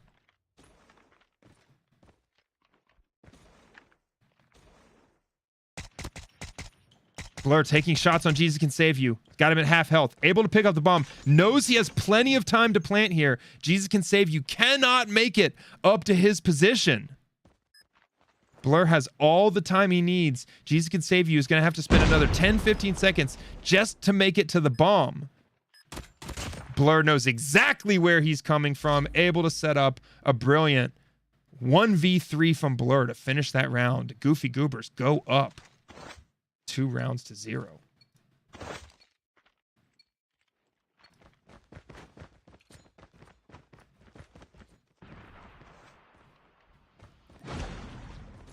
Pingy going for that similar position over here by A. Worked out pretty well for him last time until it didn't. Snipes struggling with that SKS. Again. A possible snipe opportunity here for Jesus Can Save You. Headshots in Gentic in the bus. Blur causing absolute havoc all over the map with this SKS.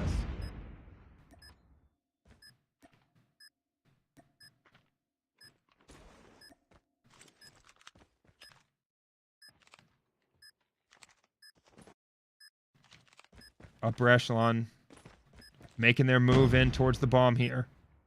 5 players up to 3. Band.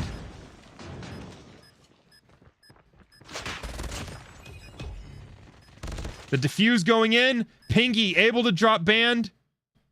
And upper echelon able to get the defuse in with 10 seconds left. Getting their first round on the board.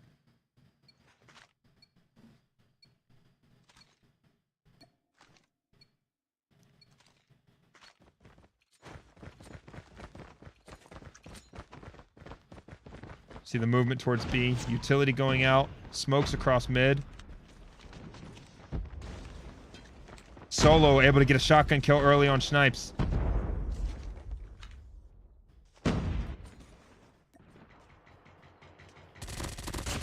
Legacy. Upper echelon going up 4 players to 2 here.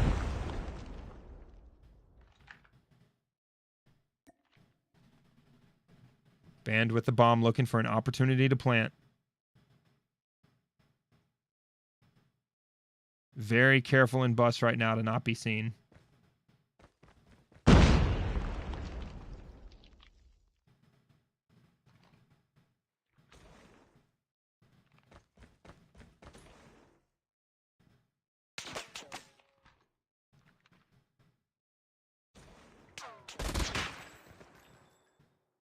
Gets a couple of shots in as Legacy misses, but jumps right into the lap of Noir.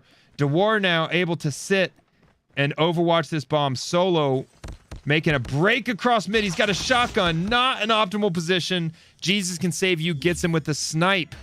Upper echelon ties it up 2 rounds to 2.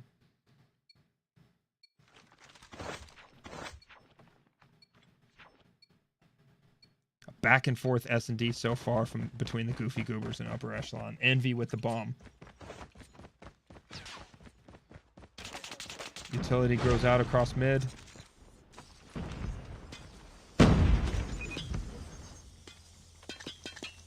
Early plant from Envy, but he's killed while he's planting the bomb. Not able to get the plant in. Blur with the SKS. And Gentic in a gunfight. 4 players to 2 again for Upper Echelon. Upper Echelon consistently going up in the player count early in the rounds right now. And Gentic slowed down and careful. Legacy moving towards his position.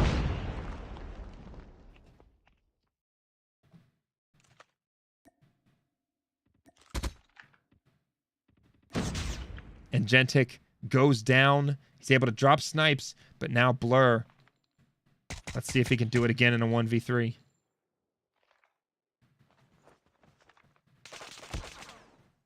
Taking shots and he doesn't see him. Unbelievable wallbang position there. Noir drops down.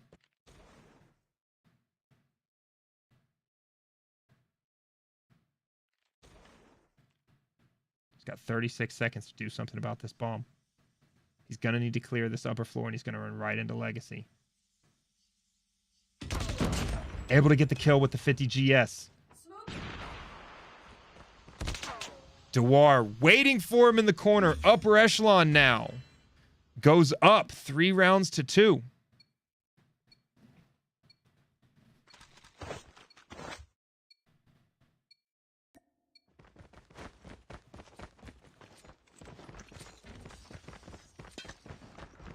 Flip sides here. Pengy with the bomb. Oh, Snipes with a wallbang headshot on Solo. Upper echelon up. 2 early picks already in this round. Trophy systems go down and an early plant here on B. Taking shots, but he sits in the plant. That's not going to work for him. Huge comeback now, but Blur in the 1v2. He knows his wallbang position. He knows where that bomb is. Snipes, though, able to pick up the bomb. Blur in a brilliant position. It seems like Snipes knows exactly where he is.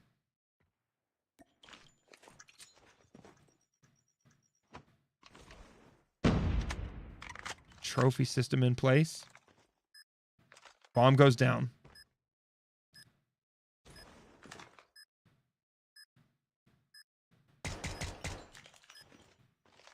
Blur now on the clock. 30 seconds left to defuse.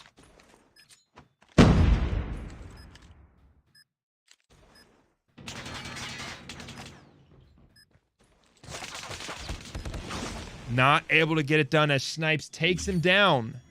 Upper echelon now up in this search and destroy. 4 rounds to 2.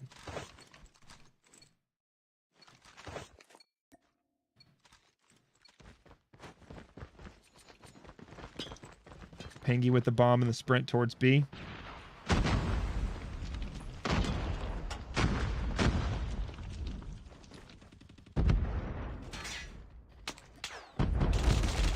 Solo goes down to Pingy. Again, with early aggression. As soon as they get 3 kills in the feed there, this bomb is going to go down. There's about 67 trophy systems on the point here. Band trying to make an assault on the point. Blur able to snipe Pingy. Legacy kills Blur, and Band is in a solo situation. See if he can handle the 1v3. Drops 1 with the headshot on Noir. But Legacy able to finish him off. Match point in favor of Upper Echelon.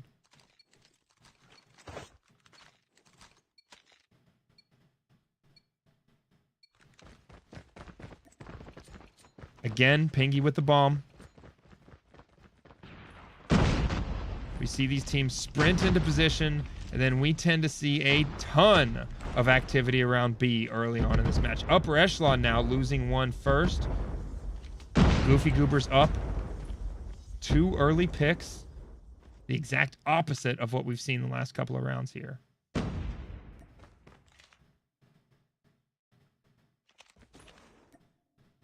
And Gentic now position on the B bomb site.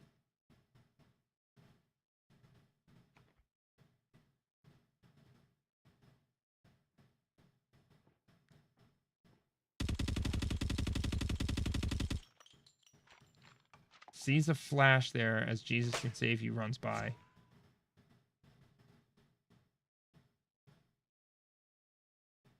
Jesus Can Save You able to get the wallbang snipe on Blur.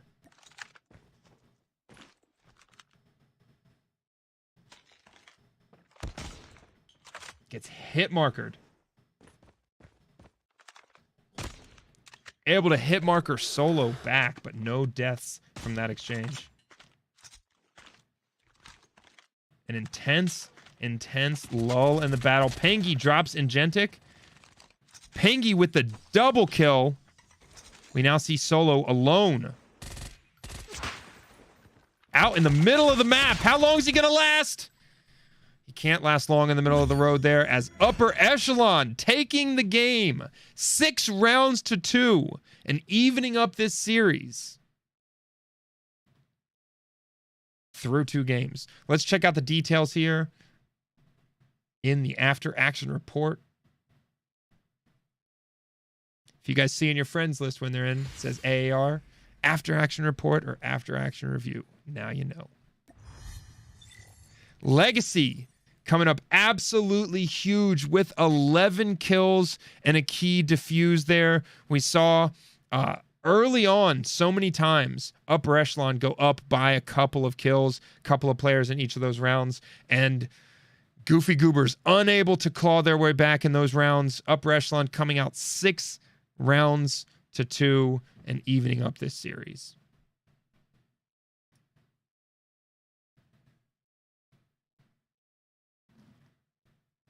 All right, we've got a close series so far between the Goofy Goobers and Upper Echelon. I'm going to reload our challenge page here because I want to see if we have any updates. As soon as we have an update in the series from Tribe and Zygnus, we'll let you know as well. We're looking forward to see who is going to play in the finals here for the Meseeks Sunday Showdown. An even series, 1-1 between Upper Echelon and the Goofy Goobers so far. We've got domination on firing range coming up. We'll look at our best of 5 series, the maps and game modes that we have on the way here. We're through Hardpoint on Hackney Yard. Goofy Goobers coming out on top there. We just saw Upper Echelon win their Search and Destroy on Crossfire, and we're going in to domination on firing range next. Domination on firing range, a wide open B point, usually an AC double cap, a split cap as a tactic to be able to open up that B point that we see all the time. We've got all of our players readied up here in the lobby, and we're ready to go. We're going to be following into this domination on firing range for the next game in this series.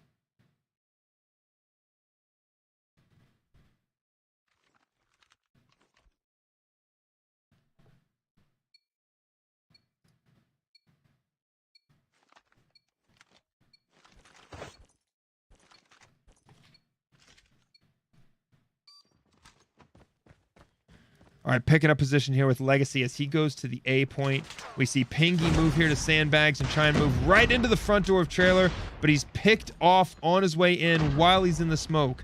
Blur in this very dangerous position with that SKS at top 10. Jumps down, and we see Goofy Goobers with an early B cap. Blur immediately jumping. Is he going to get shot in the back? He makes it into tower. Blur with this SKS in the tower here is a troubling position for upper echelon, but we see them go in, get that split cap, and the AC caps flip. Goofy Goobers still with the AB cap now. And as Pinky tries to get a little bit of time on the B point, he is dropped. We see Blur still in this tower position, causing all kinds of problem. Finally, a grenade goes in. As we see upper echelon trying to get a position here on the map, get some form of map control. Solo hanging out in trailer here, and without trailer control, without control of top 10, you just can't make a push towards B. He slides in right in front of Solo. Solo able to get the double in trailer, but Legacy comes in and shuts him down. Finally, now we see the triple cap come in from Goofy Goobers. Early double cap straight into an early triple cap. Legacy trying to get it done and get that C point back, but it's dropped. Now we see Solo back into trailer control. This is clearly his spot. This is where he wants to be. Trailer control giving that perfect overwatch to the B point.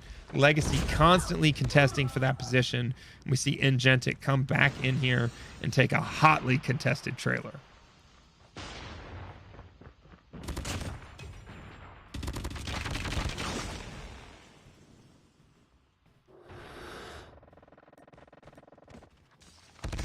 Rounds going back and forth. These teams are all over the map. Goofy Goobers still trying to re-secure their triple cap, but upper echelon here cleaning up the A point. Under pressure, though, have to pull out the Purifier with Legacy to be able to get that done. Legacy now moving forward with the Purifier to the B point. Upper echelon able to cap B. Let's see if they can reel in this nearly 40-point lead from Goofy Goobers. We see the Pred missile come in from Legacy there. Snipes picking up position with the Kilo in this tower to try and control Goofy Goobers' access to top 10. Taking out Band there in firing range.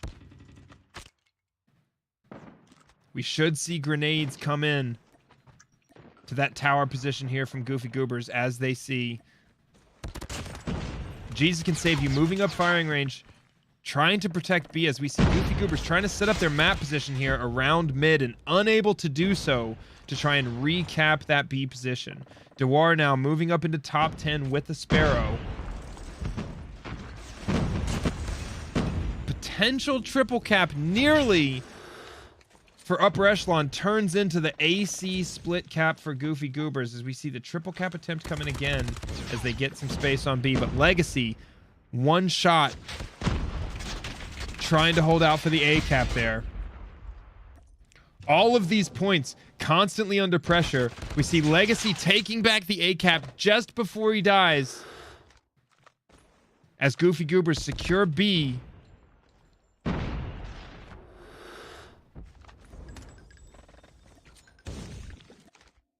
The trades going in left and right here as we see these gunfights as players fight for all 3 points.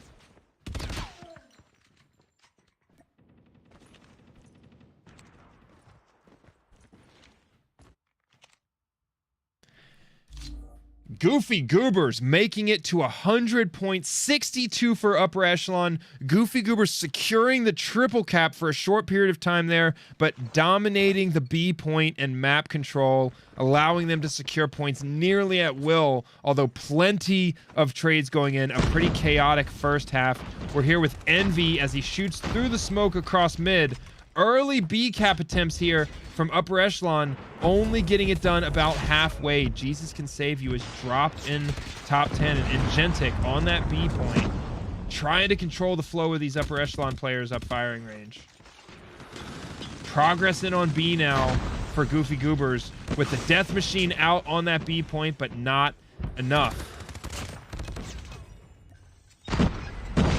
Legacy now on the B point. Progress in a potential triple cap opportunity here for Upper Echelon, and they need it to reel in this 30-plus point lead. They've got the double cap over Goofy Goobers. No points right now. Legacy on B, able to get a kill. Looking like a triple cap here for Upper Echelon. A great opportunity for them to reel in these points. We see Blur and other teammates moving over, attempting to cap A now. Goofy Goobers securing the A cap. Upper Echelon slowly but surely reeling in the Goofy Goobers lead.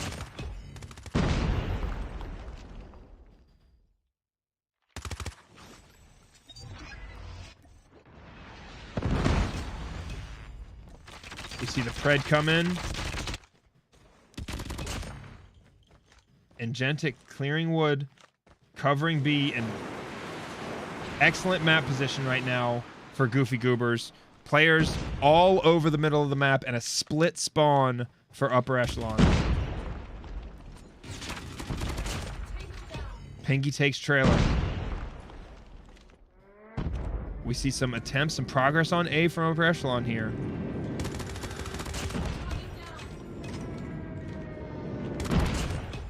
Pengi controlling the back of trailer, able to clear trailer on a triple. Band coming in, finally able to shut him down. He's one shot. Noir coming in trailer, drops Band.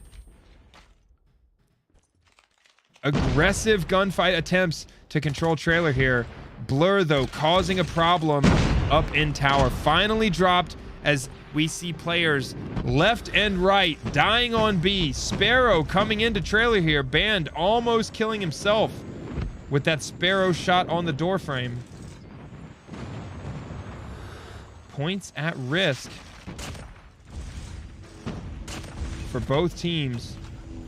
Clean up on B for Band with the clutch Sparrow shots to prevent that cap. Both points cleaned up for Goofy Goobers right now, holding the lead by 40 and in strong control. We're going to need to see Upper Echelon do something about that B point, or potentially get their split cap to work in order to try and reel in this lead and prevent Goofy Goobers from moving one step closer to that 200-point winning mark. And Gentic now in the tower, able to kill Snipes, putting shots in on Jesus Can Save You in trailer. Absolutely zero indication of these points changing hands right now. Goofy Goobers are crossing the 170-point mark here with 2 points secured over Upper Echelon. Upper Echelon moving up firing range, making an attempt at closing the distance on this B point, but they are on short time.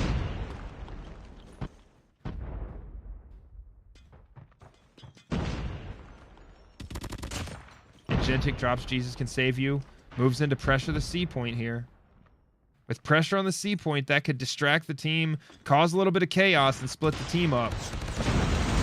C point cap a millimeter away as Upper Echelon secures the double cap, but a double cap with the amount of time that's left, I don't even think that they can reel them in. They have to get a triple cap nearly immediately with the time limit here to be able to get it done. We see Gentic and teammates secure C, get that double cap back for Goofy Goobers. Legacy over at the C point, but it looks like too little too late as we cross 192 to 139 in favor of Goofy Goobers here. Pingy clearing mid. 23 seconds left. And the win secured for Goofy Goobers. They take the domination game on firing range, sending their team up 2-1 over Upper Echelon. And we are going in to game 4.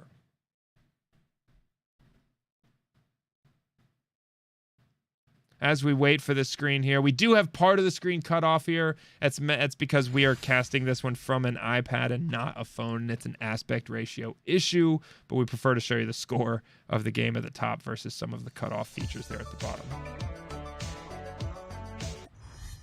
Taking a look at some of these KD ratios, we saw Legacy putting in some work with 34 kills and 27 deaths. Band 32 and 22, and then Blur causing some havoc with 27 kills. SKS in the tower for a ton of that. We saw a ton of caps go in across both of these teams. A chaotic domination game, But Goofy Goobers coming out on top over Upper Echelon, putting them up 2-1, taking us into game 4. We'll take a look at this best of 5 matchup. Game 4 in this matchup is going to be a hard point on standoff. In the event that Upper Echelon is able to take a win on this hard point, we will look at a search and destroy on raid. But going back to game 1, we saw Goofy Goobers with solid control, good rotations, good cover of the point, and they caused all kinds of problems for Upper Echelon in their approach to the hard point every time. But breaks went back and forth. So we could get a chaotic hard point here on standoff.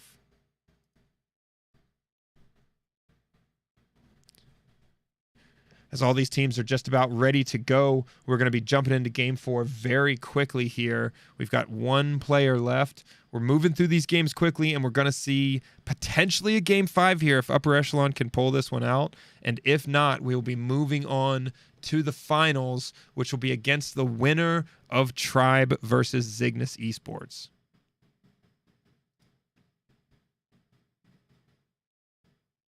In the semifinals, this best of 5 format, Goofy Goobers. I think I've done a pretty good job of saying Goofy Goobers over and over and over again with the utmost professionalism, given their team name is Goofy Goobers. But an opportunity to close out the semifinals with a win here in this hard point on standoff. Waiting on a couple of loadout adjustments after that last respawn game. Maybe something that these teams saw that they want to make a change to try and change the outcome of this next one. We're jumping into the match here. Headed to standoff.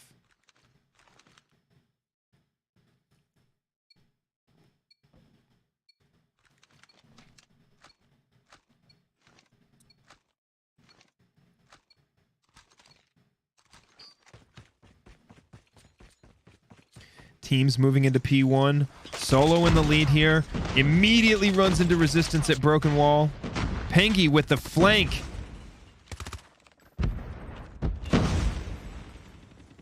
Attempting to come in behind this team and pressure the point. Able to get 1 kill. Envy here overlooking that position. Blur with the CBR at top blue. Upper Echelon with control of this point, but Blur sliding in, immediately refragged. Lots of deaths happening here in the kill feed on the hard point. Upper Echelon with the advantage, but not by much, as this one is going back and forth. Snipes here picking up position, overwatching Broken Wall. Grenades coming into the point. He's able to take out Solo and re-secure Upper Echelon control of the hard point, but Band running into the point, takes control, successful with the break. We see these breaks going back and forth right now. 1 player and then 1 player solo holding the hard point. So none of these teams able to get solid control of P1 as it goes back and forth for the majority of the time. We see the rotation going in for P2. Goofy Goobers able to establish pretty solid early control of P2. Upper Echelon. Snipes able to break into the hard point here. His team spawning at gas station. A clean early break on P2 for Upper Echelon. Upper Echelon wants to see a game 5, ladies and gentlemen. Jesus can save you controlling gas station.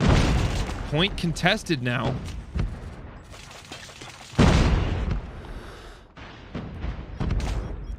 So many kills in the kill feed on this hard point as we go back and forth. And Gentic makes a little bit of progress, but Jesus can save you takes him out from gas station.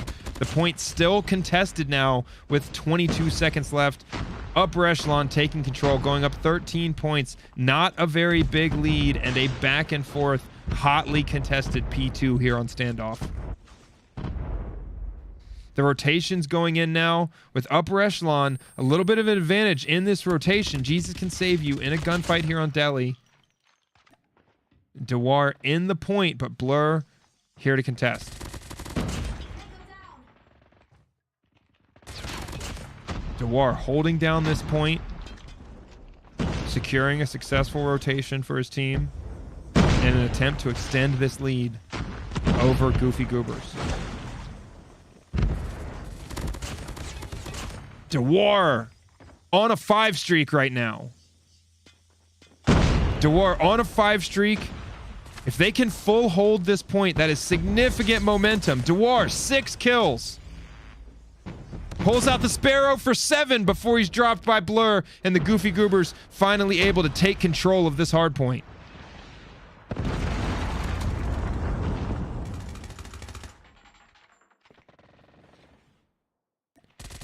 Noir now in a great position with some streaks lined up as a result of that heroic hold of the hard point.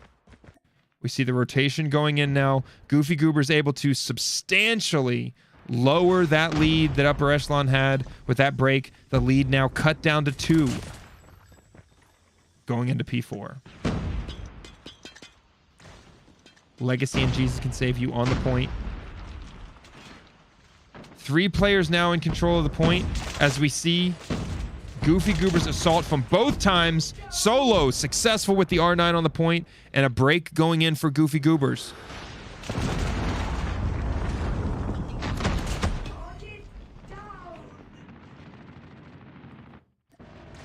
Ingentic with the death machine. Pangy, 1 shot, 1 HP in a dream, able to drop him off the death machine. And Upper Echelon, successful break. Pangy clearing the hard point. +2. A close hard point game here as we move towards the P1 reset.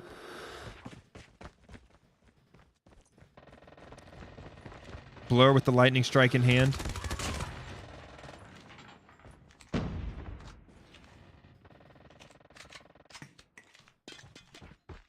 $16-point game here.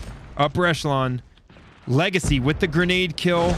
Successful break. Control the hard point, but all of Goofy Goobers are right there at Delhi.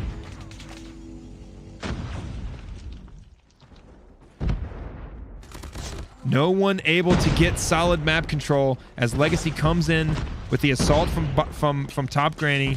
2 players from Upper Echelon on the point. Band here making an assault attempt, but stopped in the middle of the map. Blur letting loose with that lightning strike there.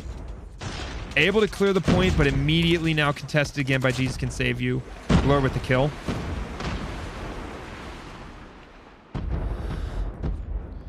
Noir, a lightning strike of his own after that previous hard point defense.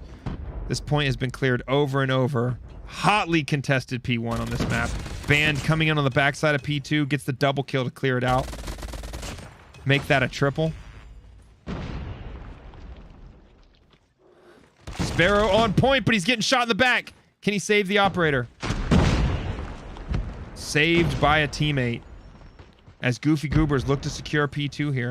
Solid control of this point now.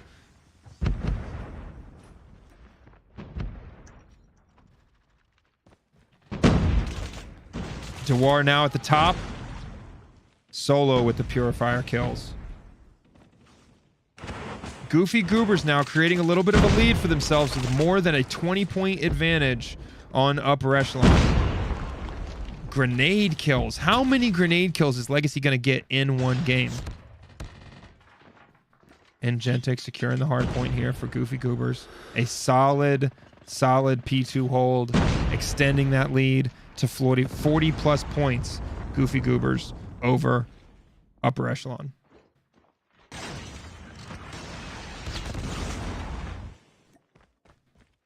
The rotation now going into P3.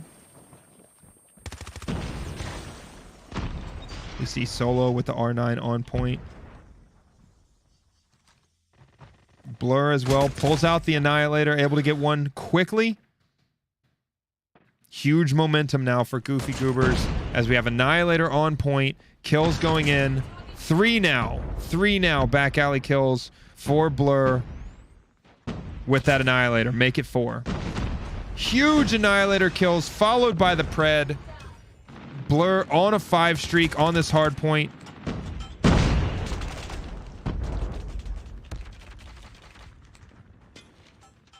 Pangy in the kill feed. Pangy successful with the break. Jesus Can Save You gets a double there.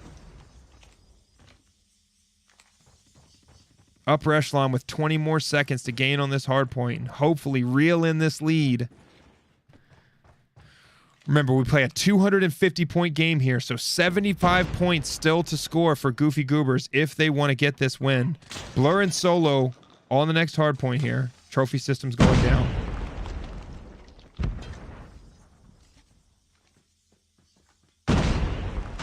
Solid control from Goofy Goobers at this hard point.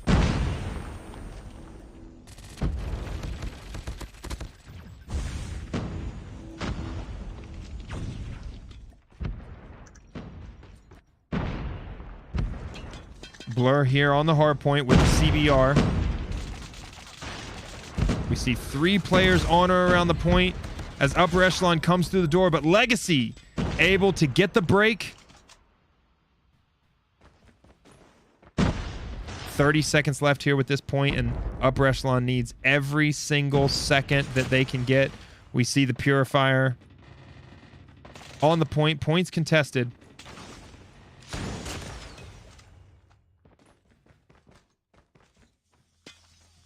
The lead now lowered to 30. 193 to 163. Goofy Goobers over Upper Echelon.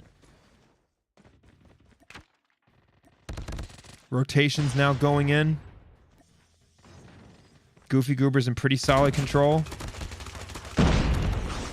Snipes able to get the kill in bottom grade.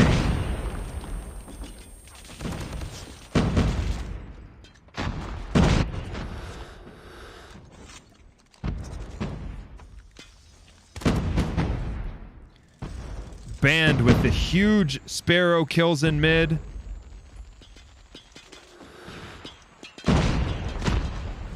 The most solid control of a P1 we've seen so far from either one of these teams.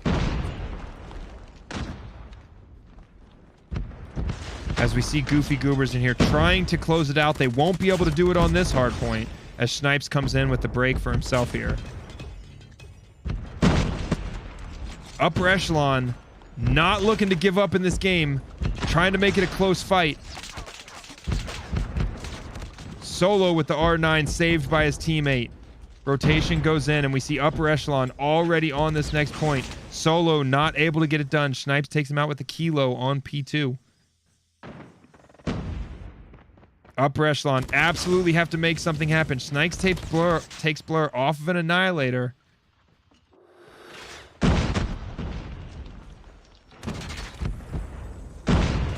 Point is contested. Upper Echelon absolutely have to hold this point here.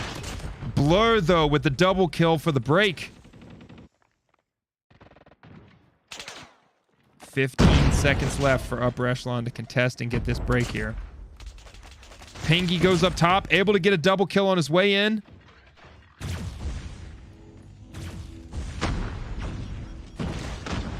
Successful break here, but Solo drops Pingy.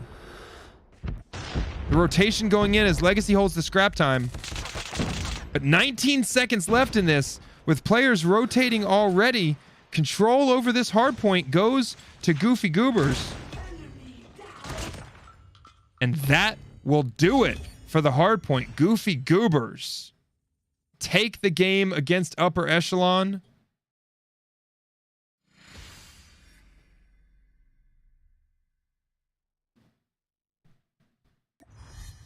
And take the series.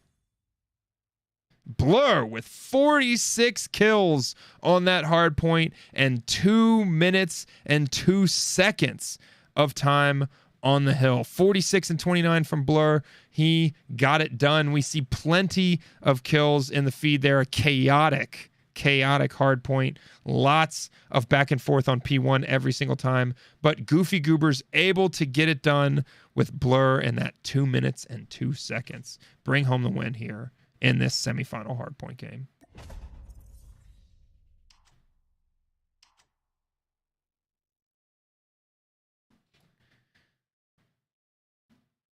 All right, that does it for that semifinal. We see Goofy Goobers winning 3-1 against Upper Echelon. We've got our final coming in soon. We're going to have a little short break before the final. See the final result here from Tribe versus Zygnus Esports. And we will see a final best of 5 in your Meseeks Sunday Showdown coming back at you here pretty quickly in just a couple of minutes.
And Gentic holding down this P4, successful. 2 kills, 2 different avenues of approach. Teammates around him.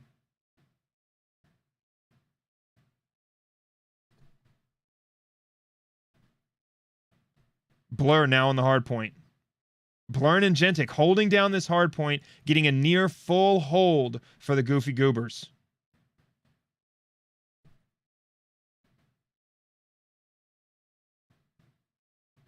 And now we see Goofy Goobers band spawning out, but Solo set up on the next hard point, secures the kill, and we see Goofy Goobers in transition here as they get a near full hold on P4 and move into P5 with a strong position here. Solo on this hard point. Seems like he's got one player with him.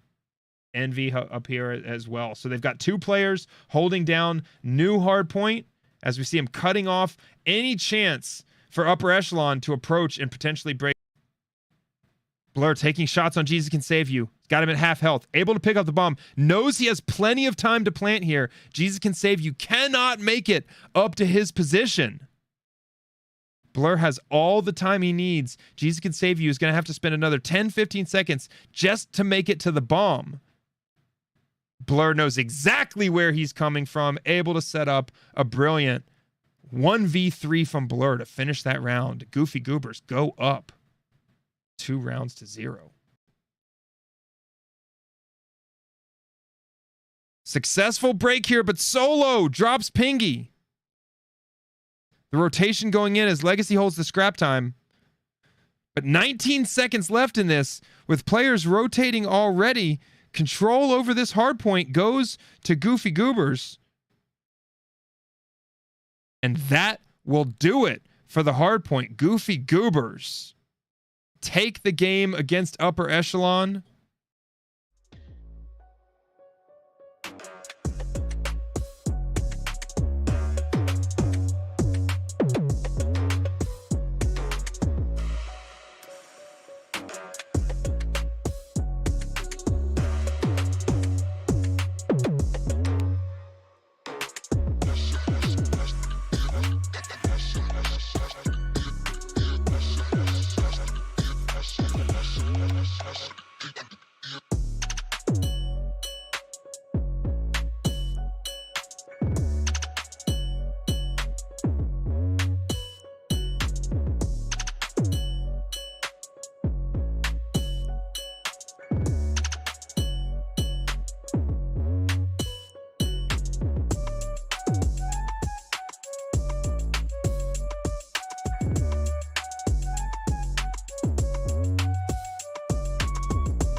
muy efectiva la defensa por parte de un Tribe que vuelve la ventaja a sus manos. Vuelven a rotar los chicos de Cygnus en esta zona. Parece ser que el primero en llegar será Slothy. Vamos a ver qué tiene Slothy en 3 manos.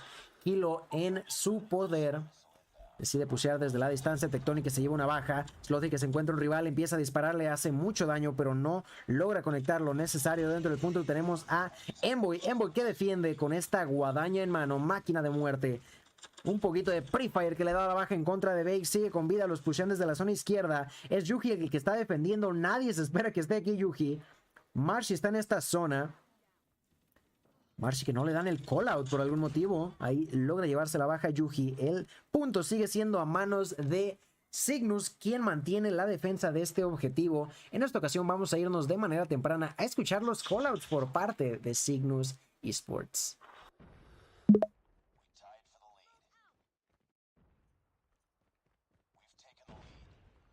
Perdón, bueno. Buena, güey, así. Mam. ¿Y cómo Perdón. se saca? Hay que pushar con full humos. Van a ser esos 3 metidos. Unos retas, unos retas.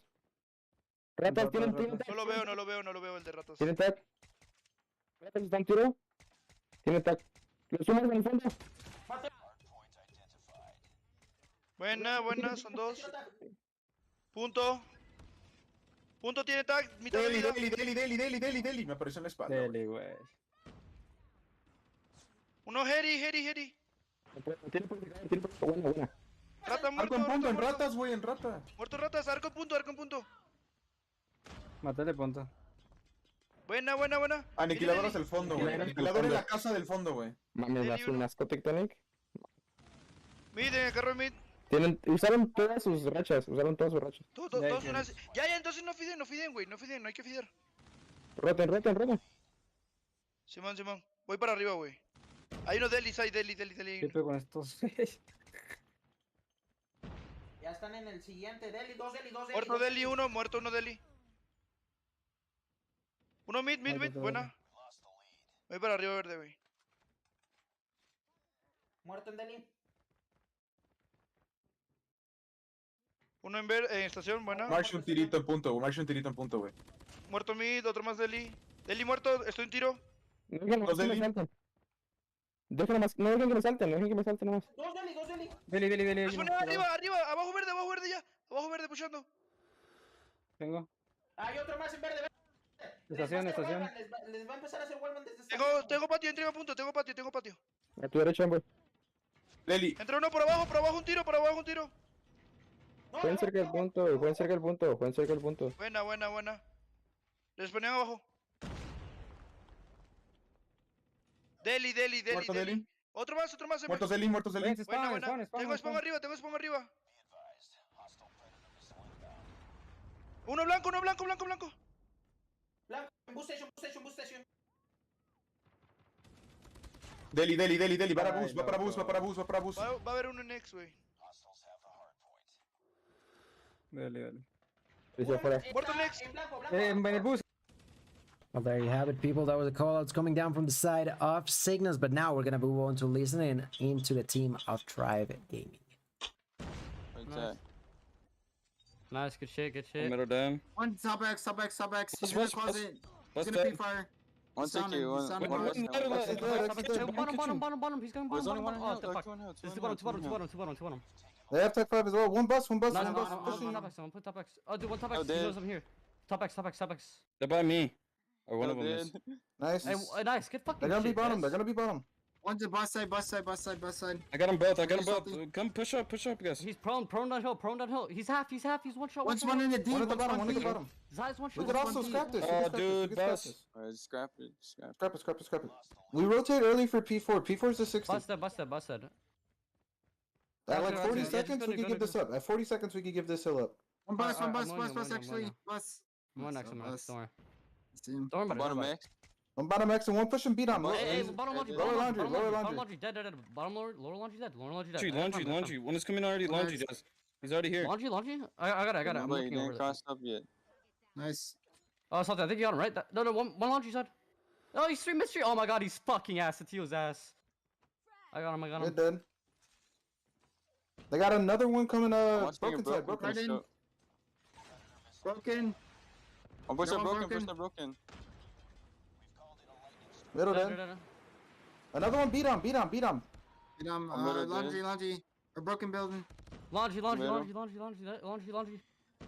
Volvemos a una igualdad casi absoluta por parte de estos dos equipos. Ahí Yuji metiéndose con el purificador, se lleva la doble baja, limpia el punto que es en extremo crucial para la escuadra de Cygnus. No se va a llevar la victoria, no, pero se va a alejar muchísimo de sus rivales. Una tercera baja para Yuji, que sigue con vida, sigue purificando de sus pecados a todo aquel que se osa cruzar en su camino. Y ahora todo mundo rotando hacia el siguiente objetivo, y es que saben de la importancia crucial para el resultado final de este marcador. Aquí tenemos a Tetillo intentando la limpia, se lleva la primera baja, se lleva la baja y ahora sí le va a buscar los spawns a su equipo. Veamos si es que lo consigue. Una baja más para Kimox. Nos quedamos con Sai, que tiene el aniquilador en mano y le puede denegar la entrada a cualquiera que cruce desde la zona de medio. Está esperando, se encuentra el primero y se encarga de aniquilar al primero. Desafortunadamente para sus rivales, ese era el Sparrow en mano. Se le acaba el tiempo, empieza a disparar, vuelve la limpia, el control es de Cygnus. Esto se pone 230, 185. Aniquilador en mano para Tectonic, que quiere sacar a patadas a Envoy. Envoy que se queda solo, se lleva una, pero no la segunda, termina muriendo. Terminan utilizando un ataque aéreo que no le sirve para nada a Cygnus Esports. Se va a quedar a 11 segundos, 11 puntos. Es lo que necesitan para llevarse la victoria. Vamos a ver si es que lo consiguen. La defensa se concreta por parte de Cygnus, por parte de Tribe.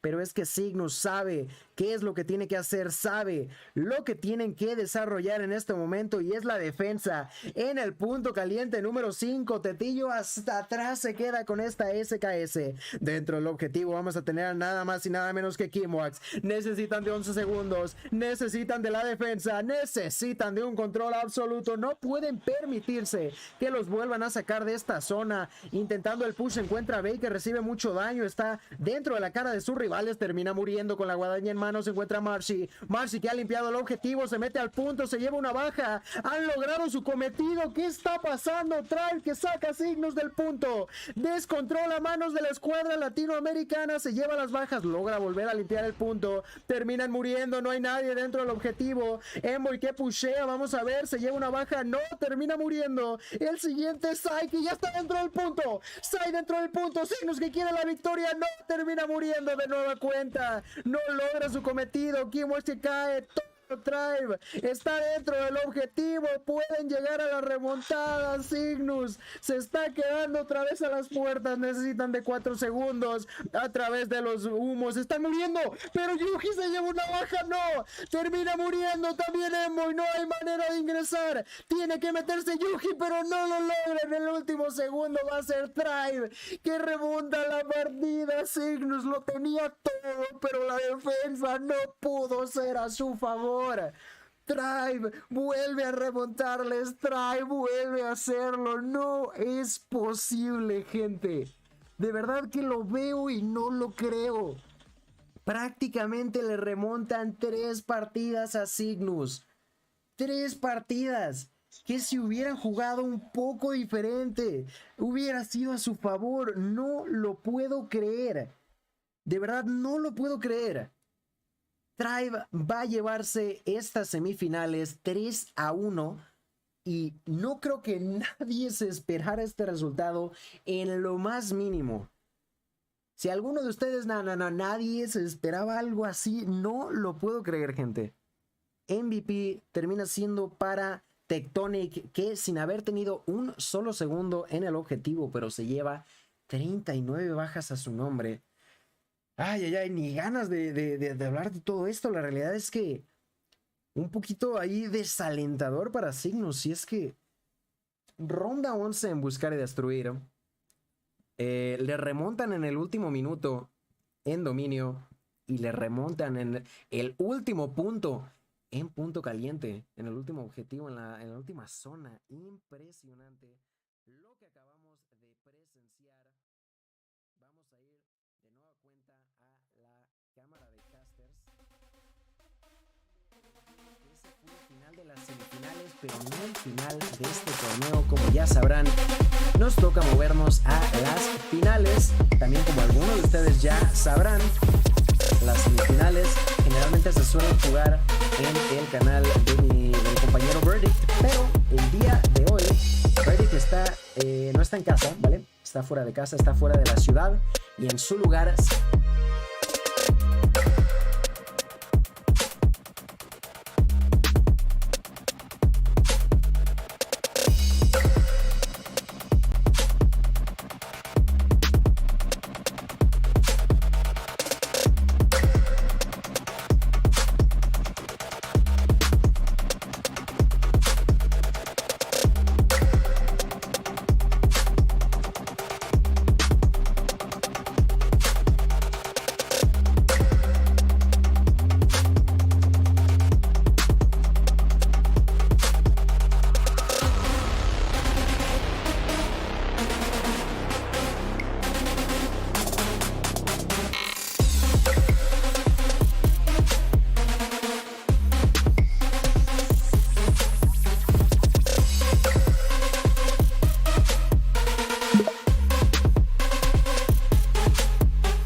We're back here, and I've got Gilmania after the raid and a huge, exciting finish to the Tribe versus Cygnus matchup. How did that game go?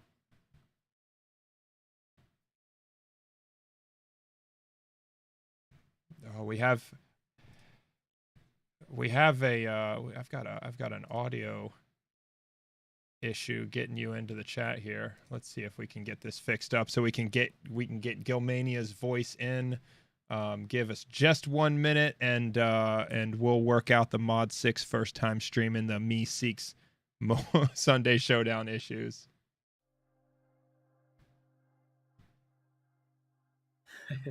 There.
All right, we're back, and I think we finally have Gilmania in here with audio to tell us about the end of that last game with Tribe and Cygnus.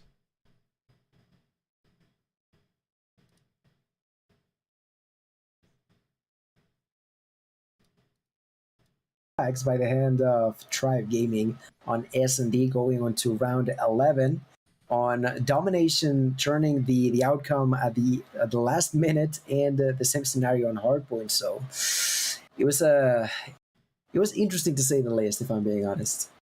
Yeah, and a crazy finish with Tribe able to hold that last hard point with Cygnus looking like they were closing in on the win there, and a wild finish for sure.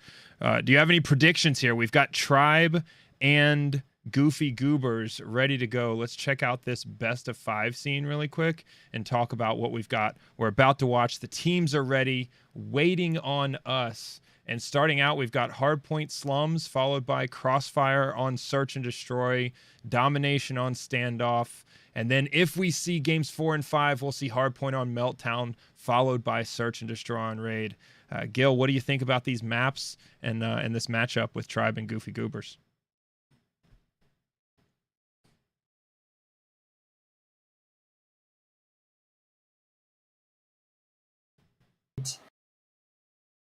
Yeah, I see. Actually, yeah, that I see Hardpoint on Meltdown, and that looks like that we might see a mistake or a mislabel there. So we'll check on that. But we're looking at Hardpoint Slums here, and we'll verify our best of 5. But it is the same best of 5 format that we saw in the semifinals here for the finals. It looks like our teams are ready to go, and we'll talk about what we expect to see out of these teams as we get into this first game here. Hardpoint on Slums. Yeah, that was going to be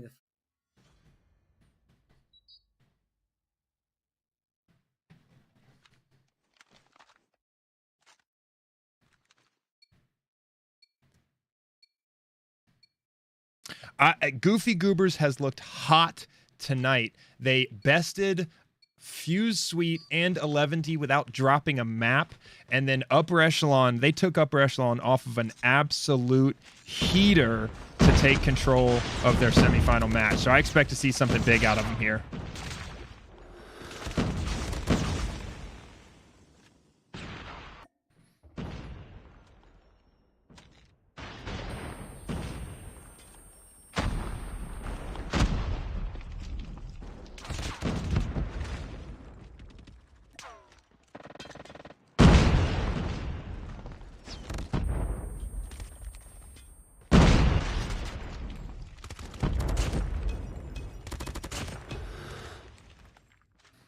Yeah, and P1 is a difficult point, and we see Solo doing his best work of it right here as he's able to get 3 kills in the feed before he's dropped by Jez.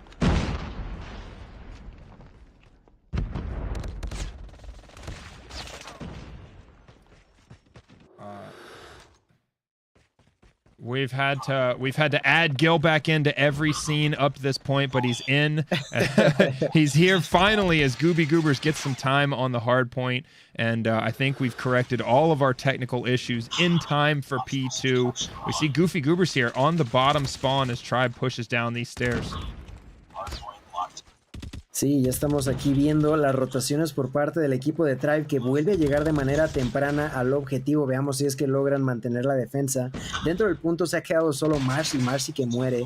El siguiente en intentar la defensa va a ser Tectonic. Tectonic, que como ya había hablado también en inglés al respecto, el hecho de que ha tenido un desempeño brutal en las semifinales y me imagino que buscará llevar ese mismo desempeño hacia lo que son esta gran final enfrente a el equipo de Goobers. Inside of the hill, it seems like it was just not easy for the side of Goobers to actually keep on defending. Yes, they took those retakes back to back, but the end time they got inside of the hill was not as big or as much as they would have anticipated here. Inside of the hill, I'm looking at Envy. Seems like he will get the scrap time. Well, everyone else from Tribe have already rotated onto the next hill. Yeah, that P2 spawn and rotation, you expect the team that picks up that P2 spawn to be able to hold that back alley, but we saw that get contested early and a back and forth cap and recap on that P2 hill. Now we see Tribe with early control of P3. They've got that top spawn position, forcing Goobers to be forced up this alley and all enter the point from the same door here, which is why they're able to get plenty of kills in the feed as we see Vague defending the front of this point. Solid hold up to this point for Tribe and gaining a little bit of distance with their first lead over a couple of points here over the Goobers. Vague on 6 or 7 in the feed now with his Sparrow. I think that was his 7th kill in a row. Vague's got a Predator in hand now. Tribe doing well in this transition from P2 to P3. Yeah, eventually getting taken down, but he was truly shredding with that Sparrow now. And, well, the advantage is no longer going to be in favor of Goobers. They continue to be in the lead now by Tribe, who's now reaching 80 points and now are rotating on to the next hill yet again. And I think that's a huge point for the side of Tribe Gaming, the way that they are constantly rotating onto the next hills back to back to back. Now inside of the point, I'm looking at Jez. Jez got bounced out of there, but immediately got some more company. Like, for example, Tectonic, who's not only playing with a kilo, but also has this Annihilator available to eventually use it when he feels like it fits the best. Got taken down by Injected with that Mag 10. Now it is going to be Banned, the one using the Sparrow. Sparrow users have been tremendous so far this game. Now going to be finding a kill. Goes for the double, but the Tag 5 was used over there. And I feel like that's something that you can't expect every time you turn the corner, right? That extra health from the Tag 5 can be just so tremendously crucial on a 1v1 fights. Yeah, absolutely. And, you know, you see the use of these operator skills coming in and Sparrow getting a lot of attention, but Tag 5 is absolutely essential for some of these teams and can be a huge multiplier for what they're able to do near the hard point.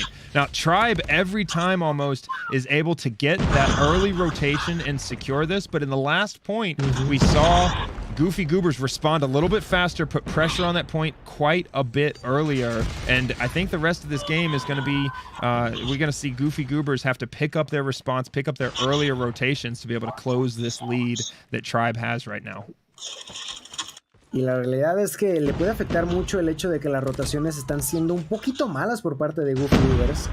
La realidad es que siempre llegan tarde a los objetivos y a pesar de que en la anterior colina sí que lograron sacar a sus rivales, les está pasando factura cada vez más y cada vez más a los chicos de Goobers que se mantienen con una desventaja de alrededor de 40 puntos en favor de Tribe Gaming. Dentro del punto se encuentra Marcy que también tiene disponible esta guadaña.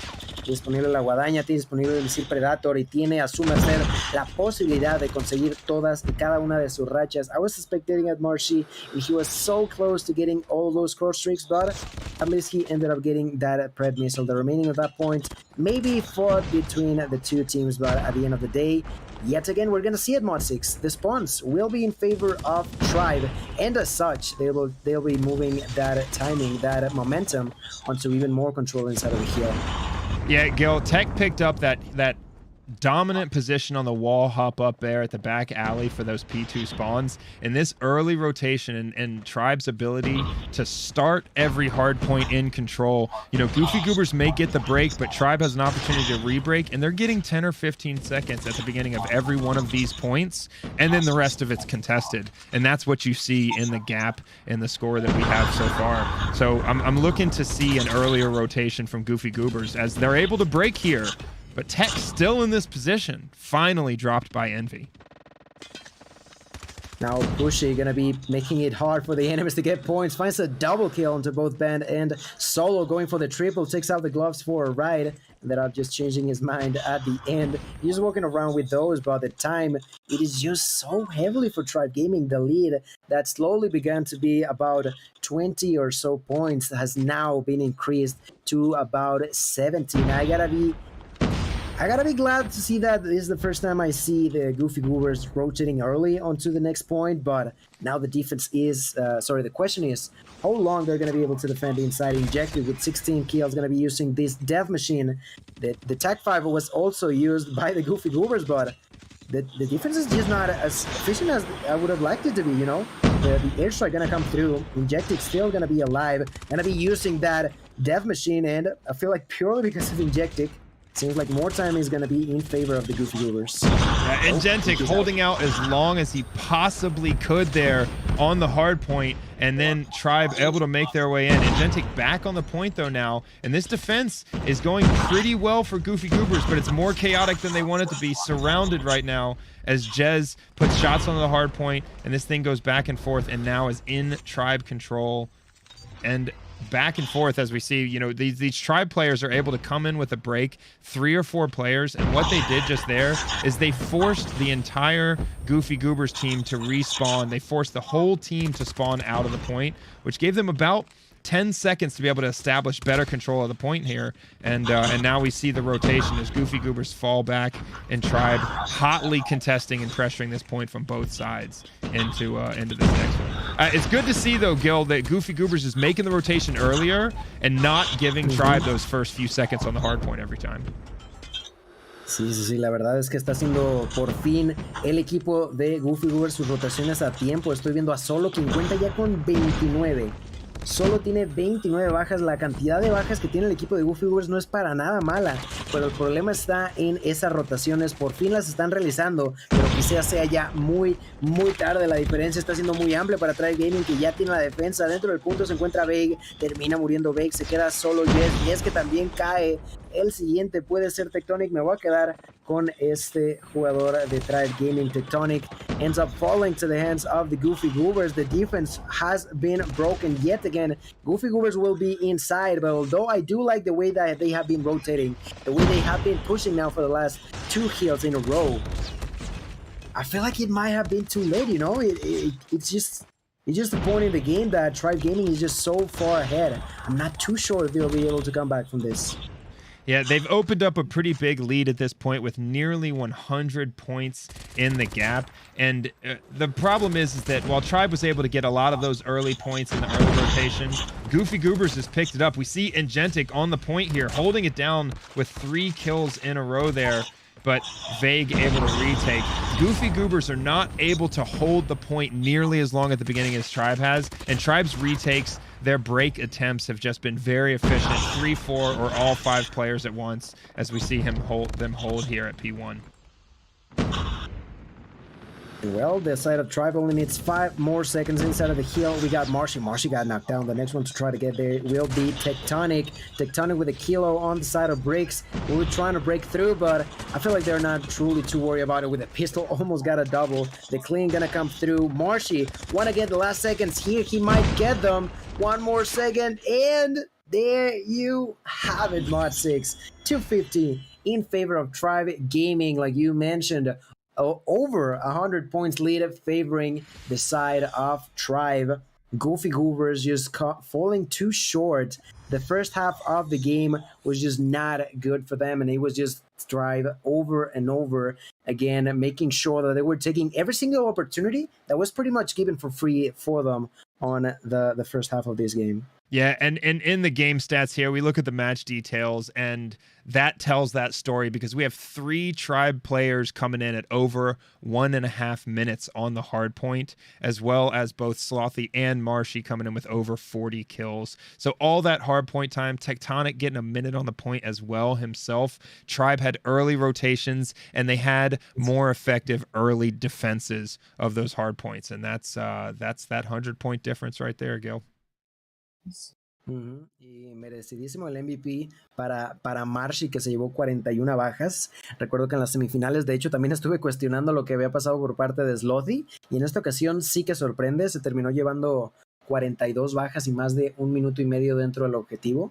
En general, muy bien al equipo de Tribe, como dije, aprovechando todas las oportunidades que prácticamente se les estaba dando el equipo de Goofy Goobers. Y pues bueno, ahora nos toca esperar iniciar el siguiente mapa, que va a ser de buscar y destruir en Crossfire, como habíamos hablado antes. Next game will be Search and Destroy on Crossfire, a map that can be pretty tough when you start defending.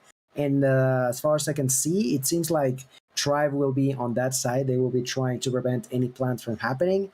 Now, the thing is, would the Goofy Goobers actually be coordinated enough to make those initial pushes? Because at least personally, I would say that the way that I've seen more success from the offensive side is whenever they get to plant the bomb within the first 30 or so seconds. We no longer have to wait. Mod 6, we're going to be going straight onto game number 2. And I want to ask you, who do we go spectating first here? Now, I am starting out here from the perspective of Blur. We saw Goofy Goobers with a lot of success in Search and Destroy. They had some effective tactics, and so we're going to see what they've got here. They're starting on the attacking side. I'm with Envy, who's got the bomb here, and smoke goes out across the middle. Goofy Goobers move towards this B point and pick up their B position. But we have Vague here right below this B position, trying to get those first kills with his MAC-10. He's pushing through the smoke, and he's at this broken wall here, pushed all the way up right next to 3 members of the Goofy Goobers. Vague is in a vulnerable position, but he may have an opportunity here to get a kill on Solo, who's right at the top of these stairs. And as vulnerable as he is, of course, there's also the ability to hear those opponents whenever they start planning. Now he took too much damage, and Blur takes the advantage as he was trying to run away, gets that kill. Immediately Slothy gets the payback as he eliminates Band. But the problem is the bomb is going to be planted. Marshy finds another kill onto Injectic. Now the defense, let's see how long is going to be prolonged by the side of Goofy Goobers. They got to make sure no one gets around this area. 2 players over at the side of Boss Station. Well, Blur is going to be slightly further away, gets spotted by Marshy. Marshy gets the kill. Envy through the smoke, just praying and praying with that MAC-10. His ally does get 1. Envy gets 2. There, double kill for him. 1v1 going to unfold. There's only going to be 12 seconds on the clock. Solo is going to be dancing around this area. And I just realized that Solo will be playing with a Doof here. He finds Jazz. Jazz gonna miss that shot. The timer, they're just playing along with it, you know. It was not enough for a defusal. It was not enough for a kill. And, well, he knew it. Played it to perfection, and that's going to be Solo allowing Goofy Goobers to get the first round.